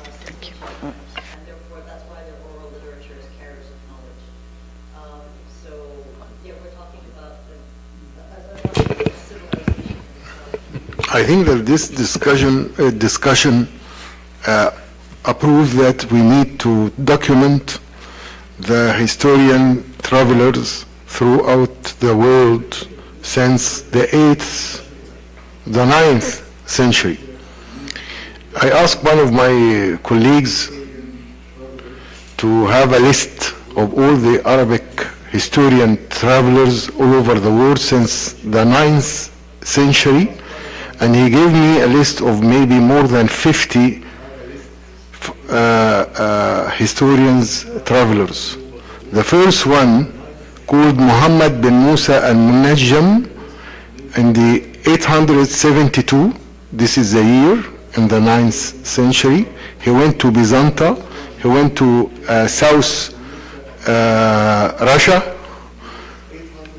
and I have a list of all the more than 50 travelers. If we document their travels through documentary heritage, we can do something interregional. Who benefit from whom and what he wrote and published. Of course, it will be handwritten manuscripts. And also, it's very good chance to tell my colleague that handwritten manuscripts are using now benefiting from AI, artificial intelligence, through what is called character recognition. It was optical character recognition, OCR, but now it's handwriting recognition by AI facilities. You can just by a small scanner say these alphabets written by this scientist. You can decide through a software managed by AI application. There is a big databases for this. You can even say that this publication is not for this author, it's for another author from his handwriting. This is what we are doing now with some digitization labs. It's scattered in Germany, Belgium, England, and France, and also in Egypt, Bibliotheca Alexandrina, Library of Alexandria. Earlier? Yeah. Yeah, I have a question to Imam. Is there any institution like university who has been gathering these testimonies and like making a digital or analog archive? Because, well, I thought, for example, we've approved a few years ago a digital nomination, the first one in MoW, that is in Harvard, and they gathered digitally all the analysis that researchers have been done on the nuts, Peruvian nuts, that are located in many museums around the world. So the nomination was for Harvard University, recognizing that many museums participated in the information that is there. So maybe to help these communities, maybe if there's a university or an institution that keeps on gathering all this information, oral information, could at the end present a nomination, and even if they aren't part of a member state, I don't know, it's like a question and a comment. So I don't know, what can you tell us more, if you can tell us more? Well, let me ask for the question, just then. Sorry.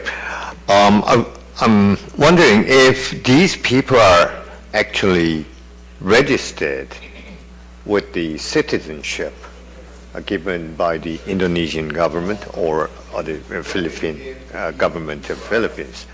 How about in the case of Indonesia? Do you register them as citizen, and do you have the almost exact number of the people who are subject to register? Yeah, thank you, Eolia and Professor. In Indonesia, we have the National Committee to register our document heritage for the national level.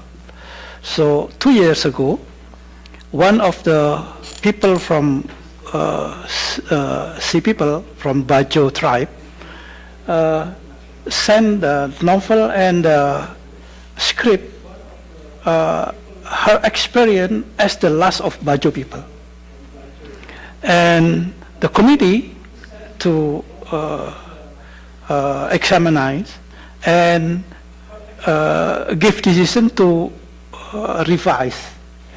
So in my perspective about Sea people, about documentary heritage from Sea people, is very, very important. So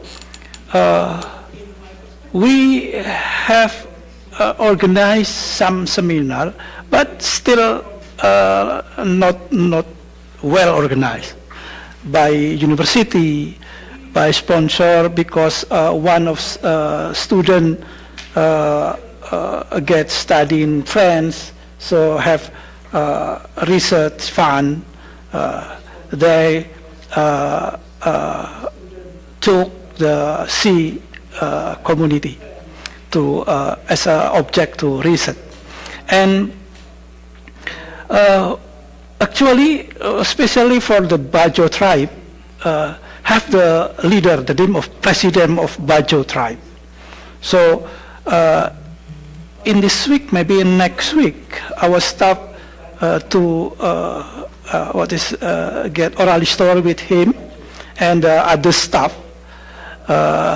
to get the information about wisdom, because the sea people is now about the maritime system. So now the Indonesia as the maritime country is no longer because everything changed to the land lifestyle. So in Indonesia opinion, that's not related with the political, because the government not obey, not to give what is actually government when we organize census, so the census officer by boat going to anything. But when census officer came, the people is not in another place. So if this man register in this location, so maybe next year is not in location anymore. So this is very, very difficult to give fund, to give a credit or something. So if we have the data, the complete data, I think is better, including the memory, their memory. Yeah. So we must cooperation with many university, because in the we have a local university to handle the sea people communities. Yeah. By the way, in this room, I suggest, I have proposed this theme, we can to be a priority for UNESCO and MoCap. So Indonesia with Thailand. Thailand also have rich resources in Chulalongkorn University, and I think it's very, very potential for memory of the world. Thank you, Yulia. Thank you, Professor. Thank you. So yes, the sea peoples are in Indonesia, Thailand, Myanmar. They're just one example. Those are sea nomads, but there's also the people who are moving on land, refugees, migrants. And so I'd like to revert back to ask you, Yulia, for example. So you mentioned that one MOLAC inscription is done through Harvard, but then who's the nominator? How is it listed? So Harvard, so on the MOLAC register, it says Harvard, and then it has, so yeah, this is what we're here for, is to hear how you've been dealing with communities. Yeah. Okay, that's something I'll make a note of. Thank you.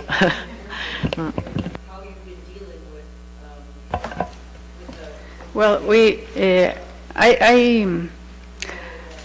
I remember that, for example, if I'm not wrong, John, Aruba is an associated member in UNESCO, so they didn't have a right to vote, etc. But as I understand, they can't present nominations. Well, in MOLAC, yes, but in the international register, I guess they can't. But they can present joint nominations. I am right?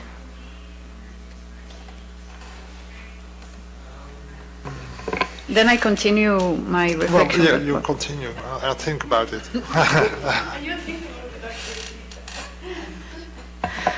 But well, also I've thought on what's happening with our migrants in the United States, and even with people in my country or in other countries that do not have identity cards. Sometimes they don't want to have identity cards because it's better for survival. And when they are in the U.S., they do not have neither Mexican nor American, because we're dealing with migration since 50 years ago at least, and they are like fourth generation of migrant in the United States, and the issue with the identities is being very complicated, especially today. I'm thinking on the producing records on their own files on identities, and in the future what will happen with that, because it has to deal with migration flows that is happening around the world. They are getting stuck in refugee camps and waiting for the identities and the permission to work, and they maybe spend 5 months. And this is documentary heritage that is being produced.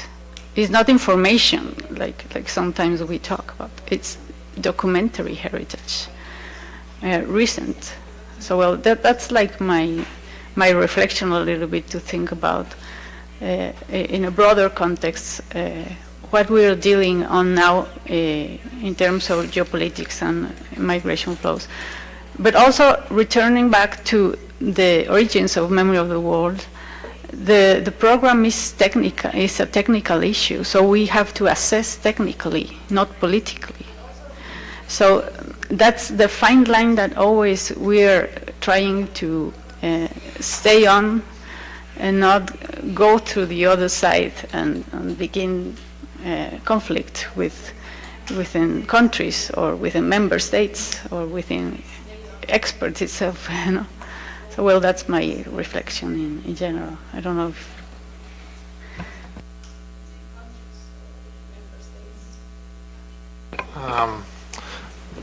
yes.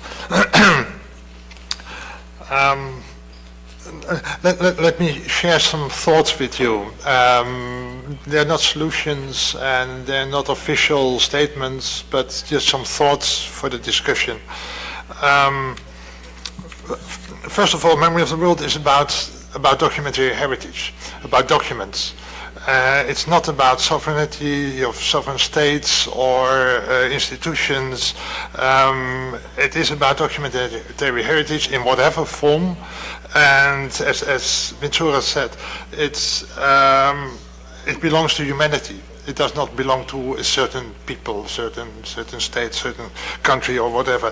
So it's the spirit of Memory of the World as a program to include all kinds of documentary heritage, no matter who the owner is, no matter where they are, no matter in what country or whatever.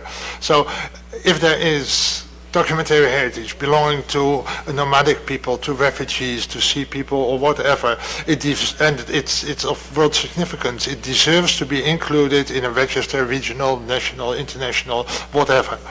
So there cannot be any question about that, as far as I know. It is still possible for individual nominators to take the initiative for a nomination. They have to go, that's true, through a national commission for UNESCO, so there is some kind of control, but anyone can take the initiative for a nomination, and that can come from somebody from another country.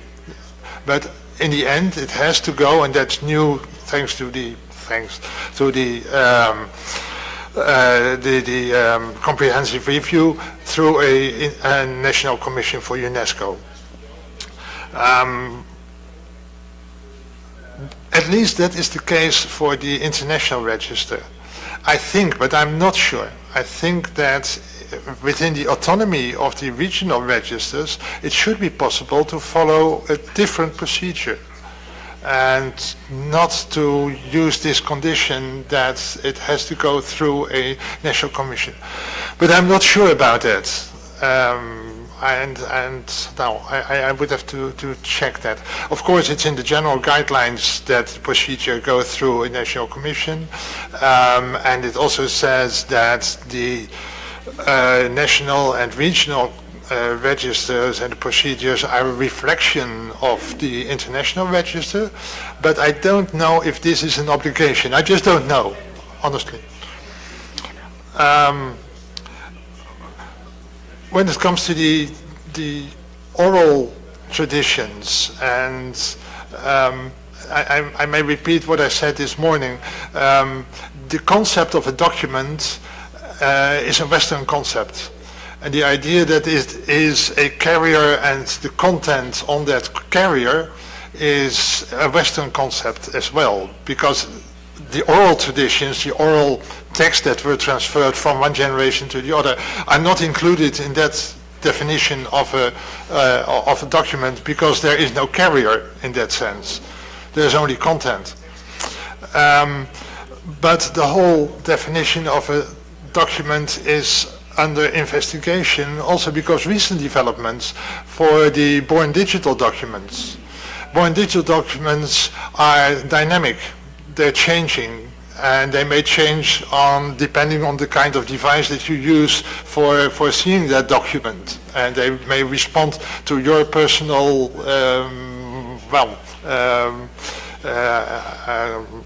personal preferences that you have added to your computer or your iPhone. Moreover, the device and the software that goes with it is very volatile and will change over time. So the concept of a document is also questioned in the case of born digital documents, and it can also be questioned in the case of the oral traditions, the oral content that is transferred from generation to generation. And I think we should reconsider the concept of documents to include all these new, the old traditions and the new developments as well. And I think at least in the International Register, there's at least one example of oral recordings of, I think it's the Ramaker epic from I think it's nominated by Malaysia, but I'm not sure. That in that case, the recordings were nominated and inscribed as example of an oral tradition. So one recording of the telling of the Ramaker story was accepted as a nomination and was inscribed. So this could also be an option for the stories of sea people or refugees or any other group, and any other kind of documents that's not a carrier and a content. Thank you.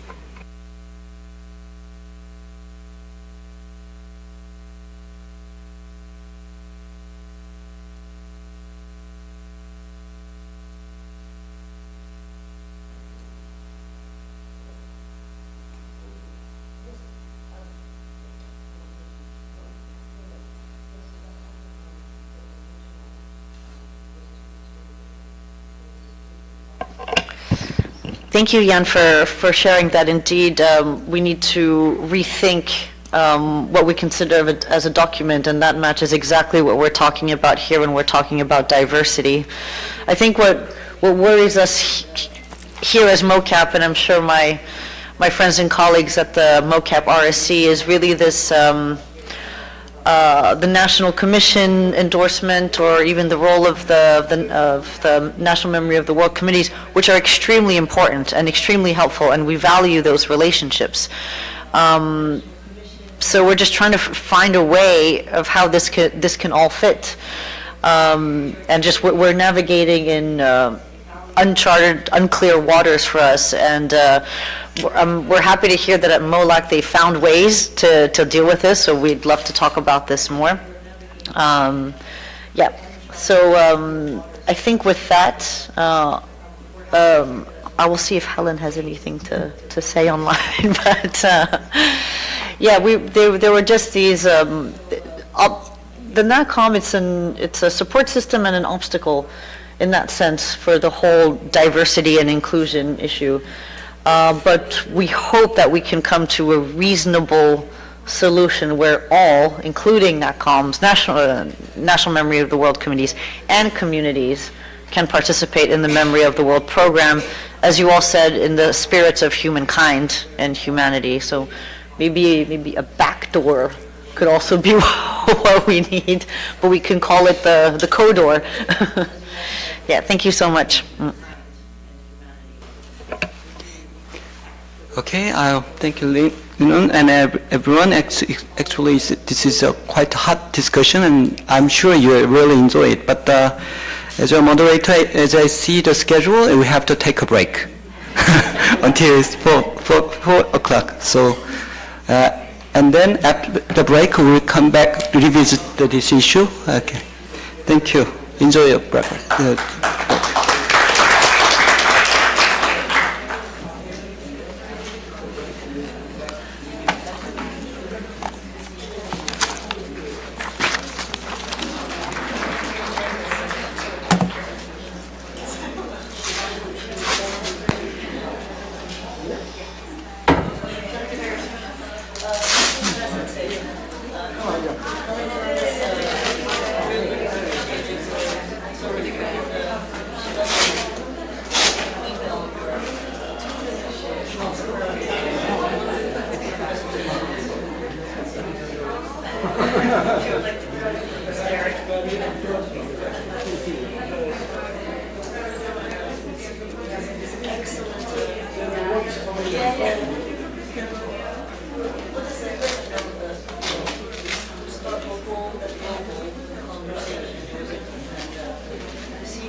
그 얇은 뼈라 가지고 뒤에 그 비골이라고 장골 같은 그게 이제 갈라지고 발목 쪽에 살짝 돌아가는 걸 다시 고정하고 고치고 많이 미끄러요. 이탈리아에서 그 돌길에 비 오는 날 뭐 짐 들고 가다가 넘어져가지고 네. 아니 그게 저는 염주한 줄 알고 삔 줄 알고 맞죠? 그리고 걸어 다니겠죠.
No, tomorrow I go to Seoul and then stay one night in Seoul. And so day after tomorrow. So I have day after tomorrow.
I don't. We don't. Maybe we have to ask the MoW. MoW. Yeah, right.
Hello. I'm sure you have a very pleasant break. So let's resume our session. So yes, in the previous before our break, we have a very hot discussion about the second items. So maybe we can have some time to discuss more and then go over the third items, the ideas of next session, and finish it before 5 o'clock. Okay, that's enough. Okay. All right. Thank you so much.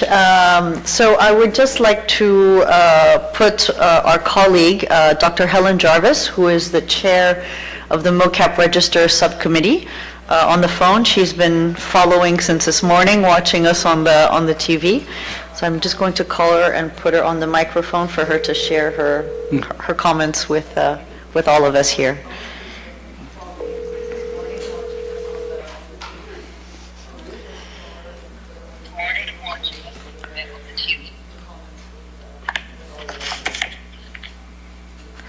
Hi, Helen. Hello. Yes, hello. Okay, I was just turning off the sound on the from the iPad. Hello to everybody. I'm very much wishing I was with you for this very intense discussion. It's been a very interesting day. Unfortunately, I had a clash with a long-standing and important conference tribunal in Istanbul and couldn't get back in time. So it has been an important day, both in the morning, hearing all of the details from our colleagues in different regional committees, and then this discussion this afternoon that's brought things to a very important point for discussion, I think. Thank you, Linan, for putting my comments a couple of times and suggesting that I might like to speak. Is it clear enough to everybody? Yeah. Yes. Okay, thank you. I wanted to start by just saying that there was mention from Maulak of it being the first opportunity, and I thought it made me reflect on the difference between the interregional conferences, of which there have been several, but they've been at a much more macro level. And this has been, I think, an extremely important and a different approach, really, to pick up on what our chair from the IAC mentioned about in the fields. The fields, it's nice to get to be working directly with people from the regional committees, and with him as the chair of the IAC. A very valuable discussion, I think, all around. And then when we moved on to the last point, I think it was very interesting to start off with the note, the little information note that our Secretary General had prepared, I think, or anyway, it was a very good starting point. And then the two short but extremely valuable contributions, I think, from two vice chairs of MoCap really set the tone, I think, for a very serious discussion and a rather broad discussion, bringing into mind and into discussion matters of sovereign states. Are they old or new? And how we deal with specifics of nomination. So it's been a very wide-ranging discussion. I think the IAC chair, Jan, reminded us, and I think it's really important that he went back to remind us of the spirit of Memory of the World from the very beginning. And I'd just like to read two very small sentences from the 2002 guidelines and then the latest ones. So in 2002 we introduced it by saying, and now I've lost my point, but sorry, I was going to read it from the screen. I won't waste time to find it again.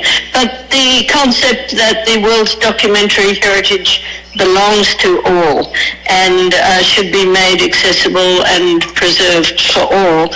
And it's the property, like other World Heritage programs too, of humanity. And I think that that's the spirit in which we should be framing all our work, I think. And I think that is reflected in both the general guidelines of 2002 and again, not quite so explicitly, but also there at the beginning of the revised guidelines of 2021. Although some of the procedures that were introduced in 2021 seem to have put some obstacles into its full implementation, I think. Perhaps inadvertently. I don't think this was the intention of 2021, to consider what we're dealing with now of people who fall outside the member states. But I think the spirit that was reflected in right from the beginning of the program is what I think should guide us, and we've got to see how to make procedures make that possible and not present obstacles. So I'm very thankful for this discussion. Just one small point, when Jan said he was going to look into the question of the impact of the autonomy of regional committees and how we won't have to necessarily follow every step of procedure of the international register is something to bear in mind, because of course we are operating in different spheres, and we have a number of different structures. We don't have an executive board, we don't have an IAC. In MoCap, we just make decisions at the level of a general meeting of all the members. And so, there are different procedures that we have had right from the start. As far as MoCap is concerned, we permit nominations from anybody either through a national commission or a national committee, if there's no a national commission, or directly to the Secretary General. So that's already in our revised guidelines. We had to revise our guidelines with following 2021, just to make them in accordance. Certainly our criteria for inscription are the same, except for the scope, a regional scope rather than international. But some certain procedures had to be adjusted for our circumstances, and that's certainly one of them. That the national committee endorsement or handling of it is encouraged. A recommendation from the National Commission is strongly encouraged, but it's not an absolute requirement, and a direct nomination can be made. And we made that specification partly because we understood that MOLAC also had always followed the same approach. And I don't know, maybe our colleagues from MOLAC would like to say something more about that. But I think that in the spirit of what was in the general spirit of the program, and the specific points that were made in the information note about, and indeed the headline for this session, which was on diversity and scope, should lead us to follow that procedure. I don't know what the situation is regard the Arab regions and the African region. Maybe we could hear from the other committees as well. But I'm glad to see that the autonomy does permit some variation on this particular point. But apart from that, just to say hello to everybody, and sorry I'm not with you. It's a pity. I feel very frustrated today, but it's been a wonderful discussion, and I look forward to reading some of the papers and presentations in more detail later. So thanks and good luck to you all. I don't know if anyone wants me to answer any other questions. Please feel free. Thank you so much, Helen.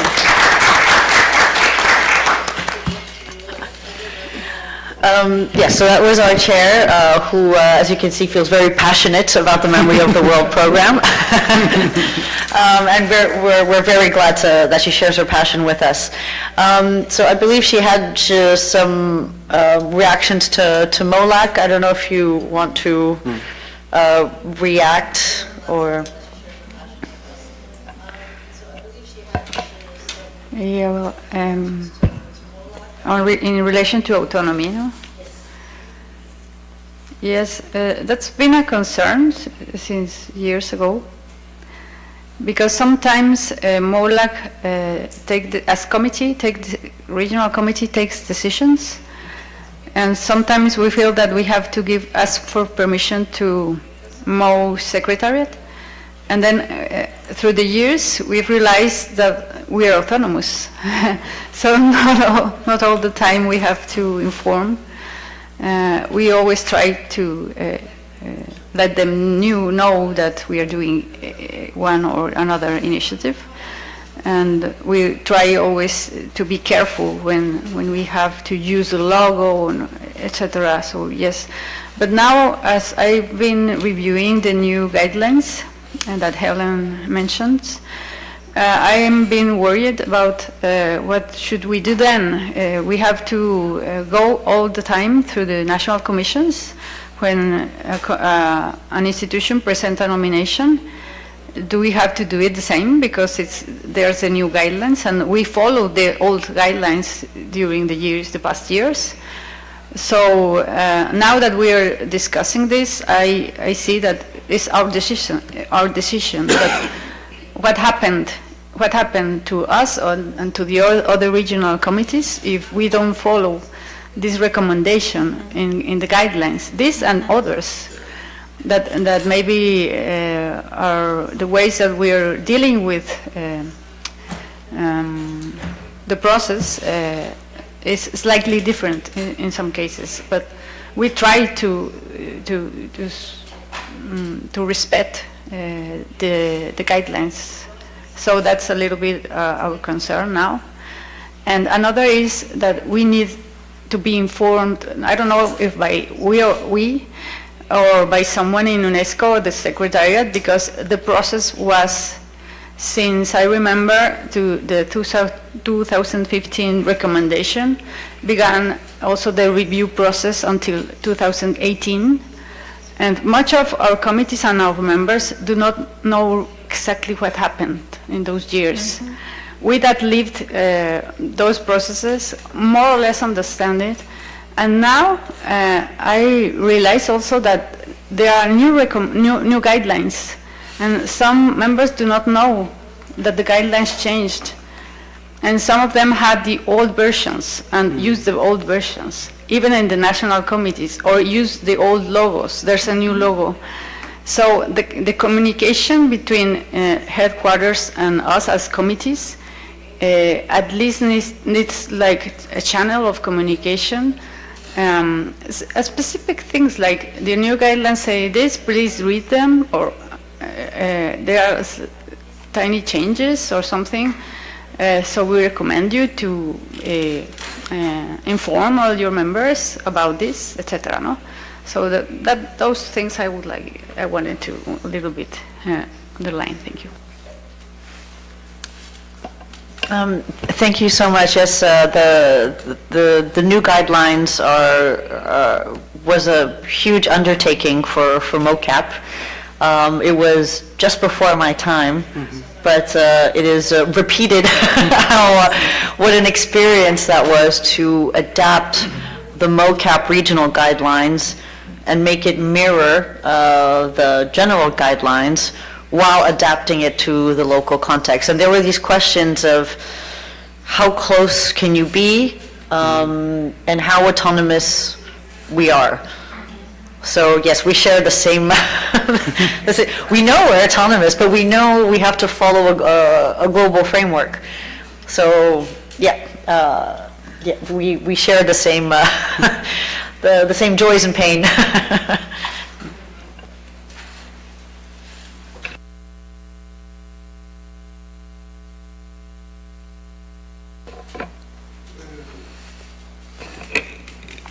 Was there a specific question from Ellen to me?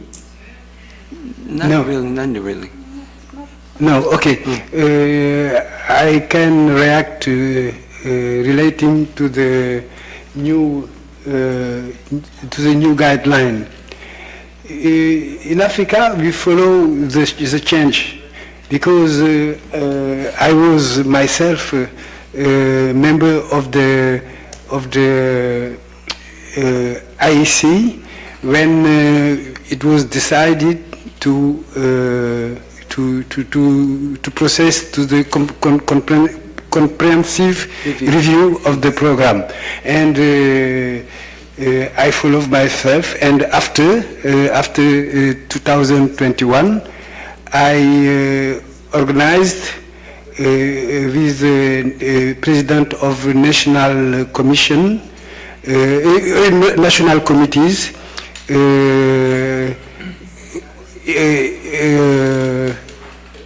online seminar to study the new guideline and the new nomination form. Then we didn't feel for the nominatees after 2021 no difficulties.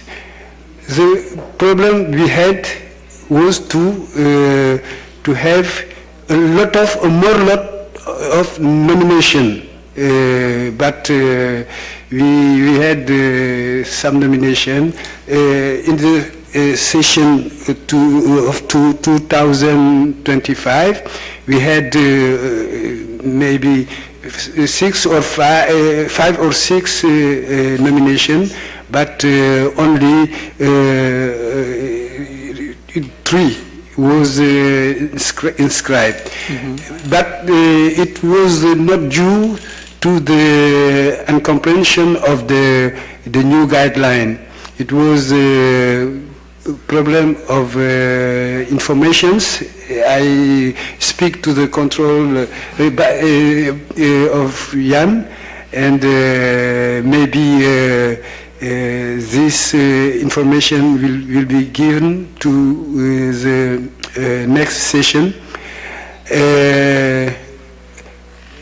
I asked to my colleague to take the nomination form of the regional register to present this document for the regional register. And we received from Mozambique a nomination, but there was always the same problem they had with the IEC session. It is the comment I can do for the new disposition, regulation after the comprehensive review. Thank you.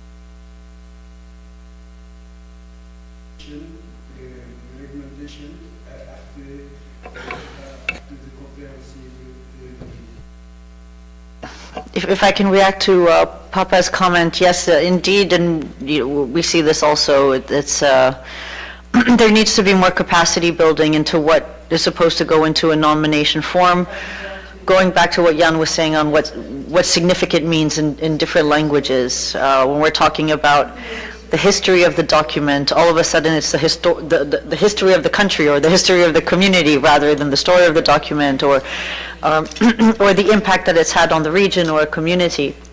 And so for that, we recognize that we all need to work together, as well as with headquarters and ICDH, on developing capacity on filling out these nomination forms, because unfortunately, they require a lot of work and a lot of resources.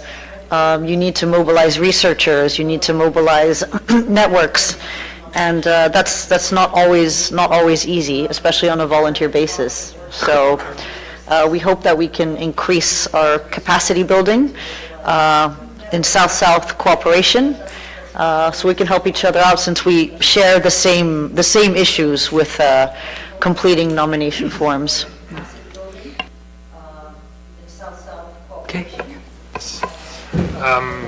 But in response to Julia, I think MoLEC can take an example of what has been done in MoCap, because they made their own guidelines for the submission and assessment of nominations, and I think they use their autonomy, and maybe it's a process of trial and error, but in this case you succeeded. You made your own proceedings and your own guidelines, and nobody objected. And let me be clear, the position of the International Advisory Committee is not to control the regional committees. It's to support the regional committees as far as we can. And please use your own initiatives, your own thoughts, your own developments to strengthen your own activities. Don't wait for others, but use each other. And in this case, I think you could very well use what has been the guidelines that have been developed by MoCap. It is important, and that is true for everyone, to check the websites of Memory of the World to see if there are new guidelines, new version of the companion, new nomination form, and so on. It is important to look very good at the guidance that is given on the nomination form and in the companion on how to complete the nomination form. As much as possible is being given there. It's given in Western terms, in Western concepts, in English and in French, but not in local languages and so on. So it's, in a sense, it's still limited and could be better. But a lot of information is there. and can be used, and I strongly advise to use it.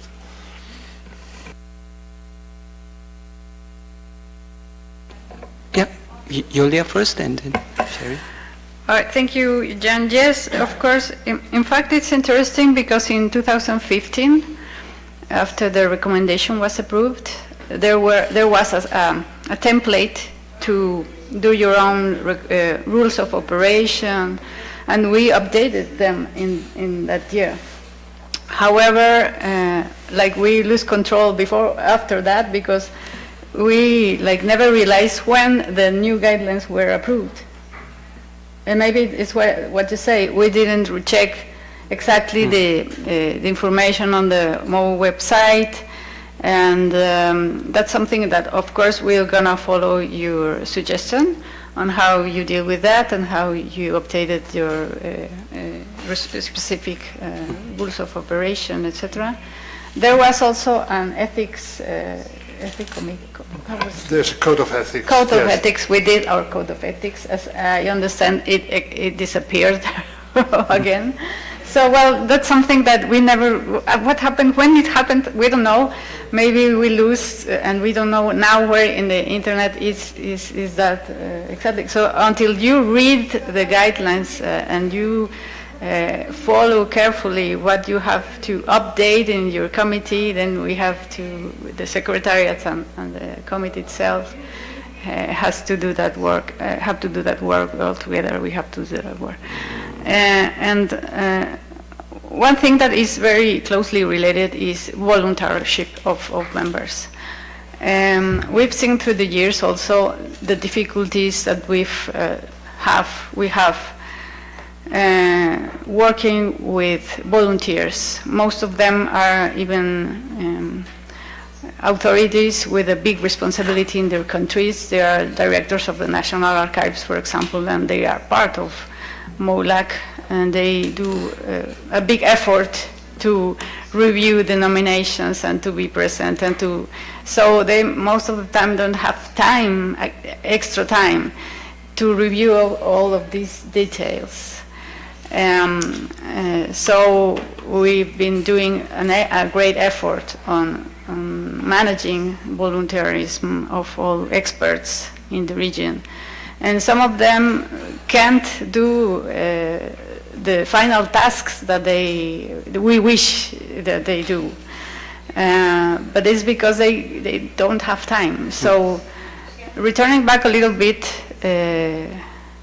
on the resources we have to search for altogether, is not, we don't have to talk only of financial resources, but human resources also, and to think in the future what is the best option to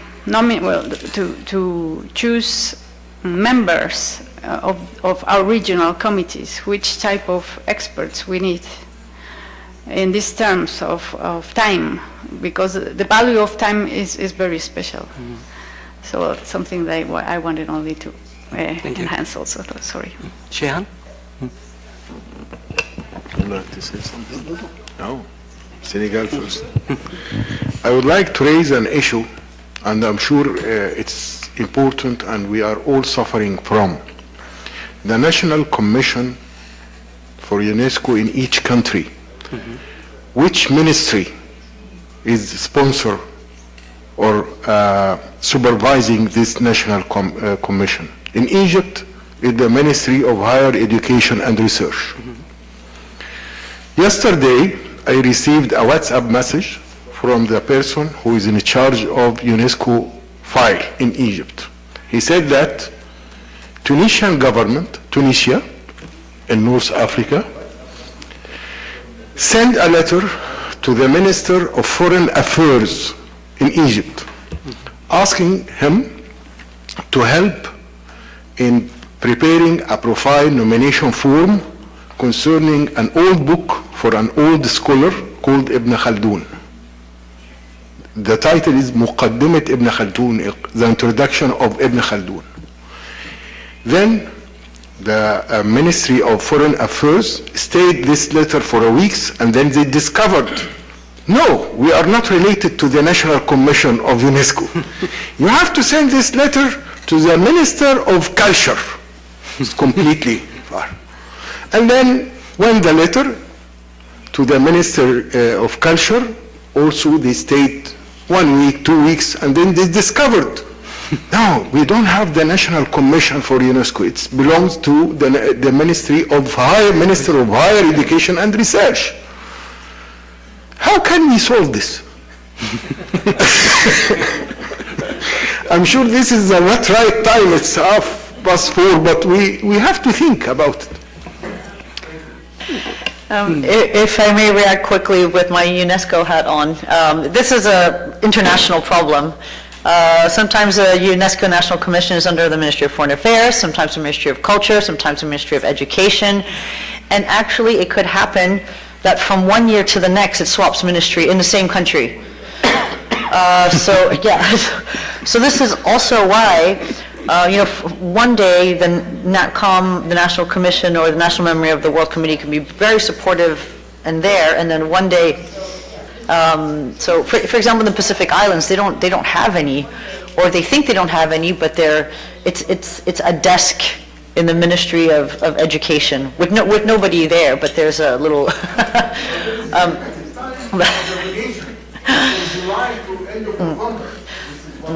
So this is.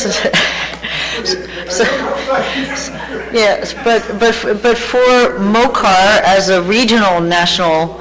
As a regional memory of the World Committee, these are considerations that you should think about when you're doing your guidelines, you're doing your regional register cycle, how much or little dependency or closeness you want with the National Commission, if this is going to be a recurring situation, because if it is a recurring situation, it could slow down the development of a regional memory of the World Committee. So, yeah, something to talk about at your regional committee meeting, what to do. But yes, but we'll be happy at MOCAP, and I'm sure MOLAC as well, to share our experiences with how we dealt with these things. Thank you. Thank you, Sharon. Actually, yes. As Lina said, it is international matters. Actually, fortunately in Korea, actually, we belong to under the Ministry of Education, but luckily we have some UNESCO division in the Ministry of Foreign Affairs, and also UNESCO division in the Cultural Heritage Affairs. So we have some very closely cooperate with each other and communication and regular meetings. So yes, internal communication is very important. Among the ministry, I think, yes, to solve this problem. All right. So, any other comments? And then, we are approaching the close the meeting, so maybe we can just, if there is any other comments, then maybe we can jump to the last agenda. Actually, we'll have to take some time to collect ideas of topic. Actually, I'm very happy to see this kind of a hot debate. Actually, so hopefully we may have some next meeting. Hopefully next year. Otherwise, the 2 years later. So it is very important for us to prepare for the agenda, what we talk about based on our discussion today. So if you just say something about what kind of agenda we can deal with next time, it will be very helpful for us for preparing the next meeting.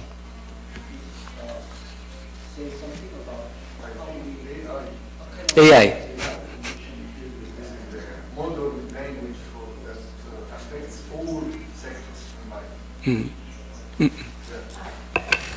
I just want to suggest AI, artificial intelligence, and cultural heritage, documentary heritage. And we have to support and give our experience, but tangible projects, not only theoretical. This only suggestion. All right, thank you. Thank you. Papa, please. I have another idea. I realized that in a lot of meeting we had, as well in the UNESCO headquarters and the other location, we talk about the link, the possible bridge between documentary heritage and intangible heritage. It is a matter I think that which should be interesting to explore. Mm-hmm.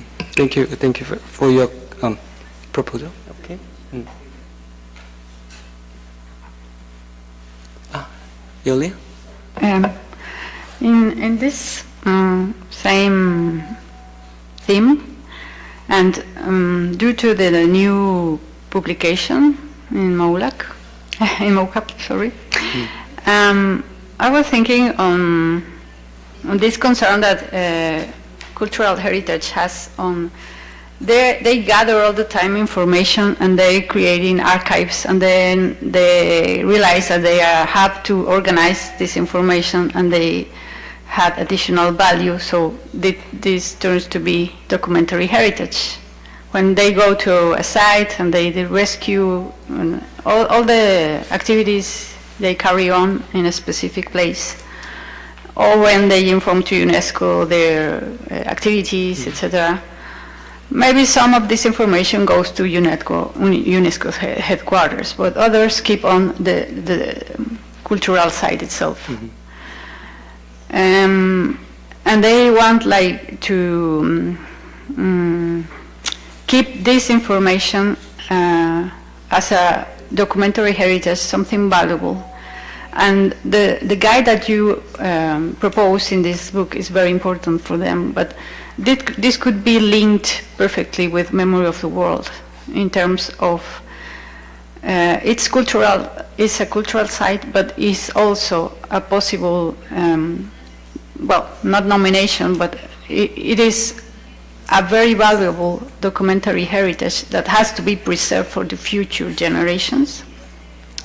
And that's where we can find connections between all the cultural heritage in UNESCO. Well, but one of many more, no? Thank you very much.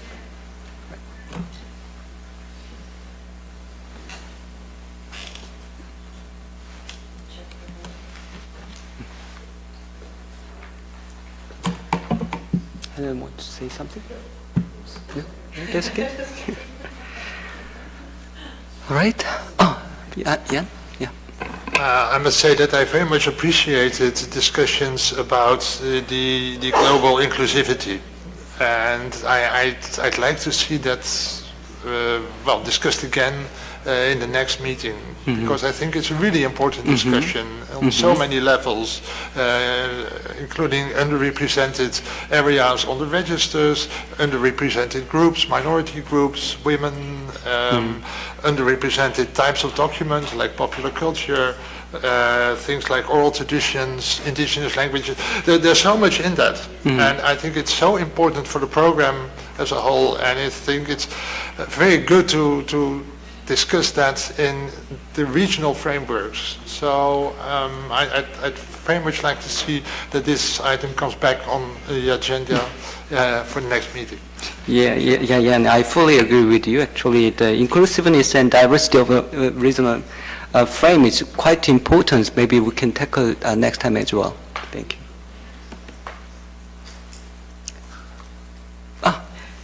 Isaac? Just one thought, in terms of collaboration, maybe it would be also interesting to develop some joint projects on developing and diversifying knowledge products to raise awareness of the program for the wider population, including youth. It should go beyond, let's say, traditional publications like guidelines, handbooks, or whatever. It should be in a format which is the most digestible for the young generation, because I guess they would be those who would continue with this program some time, but we still are very much stuck on these traditional formats of delivering knowledge. And maybe this also would be an area to explore what exactly could we do and how. To be more creative, let's say. Yes, youth is one of priority for UNESCO, and it is very important to deliver our knowledge to the next generation. So, thank you. All right, then, yeah. Lina is okay. As a topic, as Jan said, we could discuss or find the definition of document, heritage, and authenticity. It's quite different from Western and Asian authenticity. Okay. Yeah, thank you. Haga? Okay. Shane? Yeah. Digital heritage. Digital heritage, yeah. Please. All right, yes. UNESCO, we have a recommendation for including digital form, right? Yeah. So 2015. 2015. All right, very important. Okay, Elia? Yeah, but long-term preservation, I think, is a key Long-term issue preservation. with all types of documentary heritage, sure, digital and sure. all of others, Yeah. all the others. Yeah, sure, very important. The preservation is one of the key object of the memory over programs. Yeah. Okay. Well, I cannot see any more requests. Then maybe we are approaching the closing the session.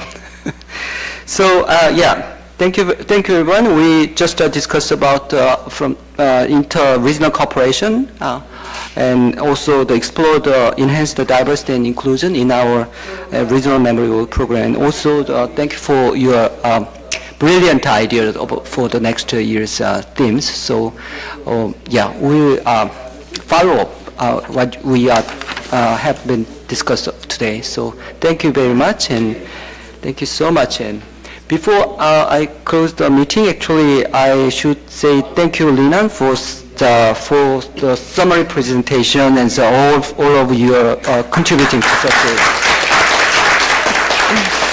And also, my thanks should go to our interpreter to help us the workshop smoothly.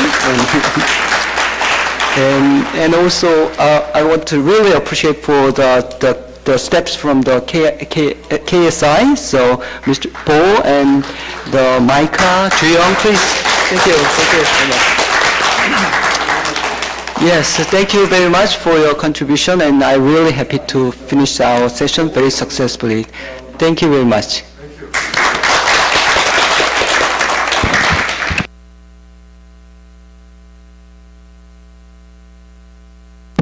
Thank you very much for everything. Just short information about the dinner and tonight. And the dinner will start at 5:30. So I think you better just wait here until 5:15 or 5:20. Yeah. Dinner will start at 5:30. So we will leave here at 5:10, maybe 10:15. So please take your time. And tomorrow morning, Papa, Yolia and Hongmin, yeah, I will be there at 5:20. And Imam, 8:20, and Jan and Laura, 10:50. Okay, thank you. Thank you. The rest, please wait at 9 a.m. tomorrow morning. Yes.